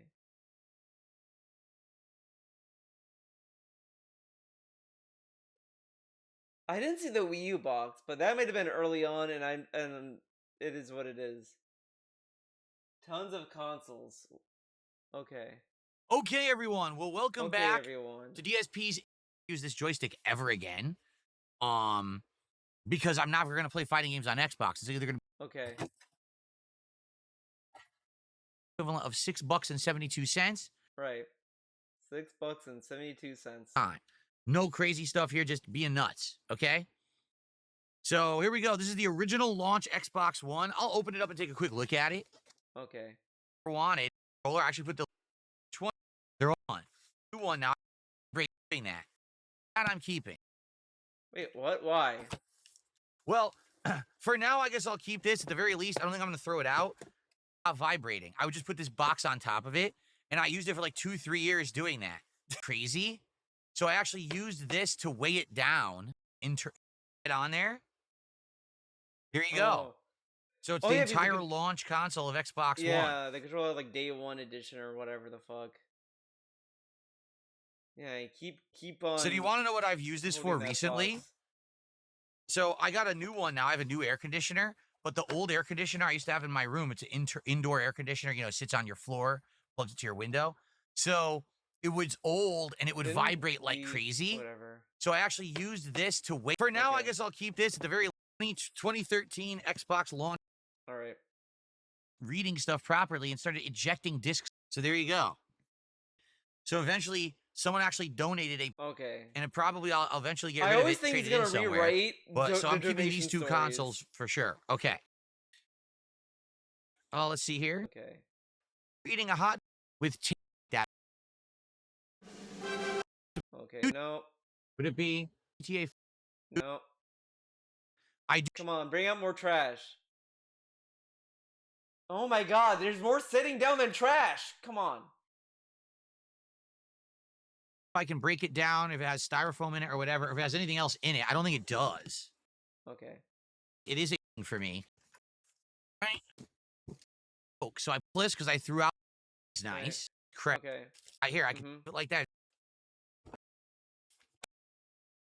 Do anything with it. Because it's displacing it with a night hat. Okay. Nice. Oh, very shiny. Imagine fan favorite. It says this is from the joystick, but I don't know what this didn't it? What just happened? Oh, the AI. Why is the AI out? Okay. What is going self come out of the victory? I have the AI I would know work what it is. good What for you this would do. kind of And video, but okay. whatever. Skiing Okay. and so glad to hear this. So that we get to have Wow, I'm skipping through and all I've seen Son- more of is him sitting down Oh. and being a cashier.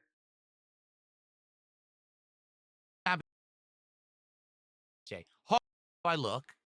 I'm a game streamer. $2.60. Thank you. I'm curious. The Viking hat. Switch 1 box. One. I have my Switch 1 over there. I can put it in here and store it. Rather than have it out, I'll never use the Switch 1 ever again. What I if have a Cat Switch wants 2. it? So I might as well put the Switch 1 away. Okay, good. What if it wasn't there?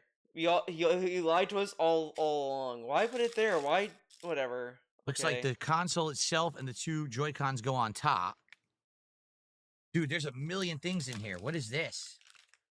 An HDMI cable that's insanely outdated, still in the box. Wow, all these things that he The unboxed. strap for the Joy-Con. I never took it out. Here's the strap for the other He, Joy-Con. he I never did take took it out. He put it back in. I guess this is just for the power adapter and the dock, probably sitting here. All right, let me go get my Switch. Okay. Go in here. Oh, The Light Felton. Cowboy just gifted 2 subs on Kick Well, the cat and is the at Kick home. Poll. Cat, because I don't think was Jasper there. Was he allowed to get into the office? Because if Cat's at home, she has an Xbox. Has concluded to the and finally see was all right. All right, Did we ever see the other Viking hat? He has another Viking hat. okay. I have used this adapter. Use this for my reused them. I adapt in this box. Okay. Maybe like All right. as you be taking being all right. No, all right. Well, we'll see. Okay, but maybe I'll get like between this, the Xbox One, the PlayStation 4 Pro, I'd probably get like $30. I'm not even kidding. Like they have no value, but Okay. you may invest and stay on. Is it clean? Then donate it. Has got. You know what? If there's no value in these consoles, why doesn't he just donate it to charity? What about that? Why don't you donate these things? To go. This is just ridiculous. 8K is Yeah, at 4K resolution. yeah, that was kind of You funny. get break to go Yeah, this over is the 8K, man. Are you hyped for 8K? Wow, wow, really was a bad event. This was not good. This was not a good event. No. I say no. I don't think he's talking. I don't think he's talking. But I think that's it for this video. Thank you for watching. Hope you enjoyed the bullshit. I'm sorry you got like micro political on you, but you know, I don't think it was that bad. You know, there are other people that get more political out there in on the internet. So it is what it is. But you know, I talked what I want to talk about. It was fun, and I hope to see you in the next one. Bye.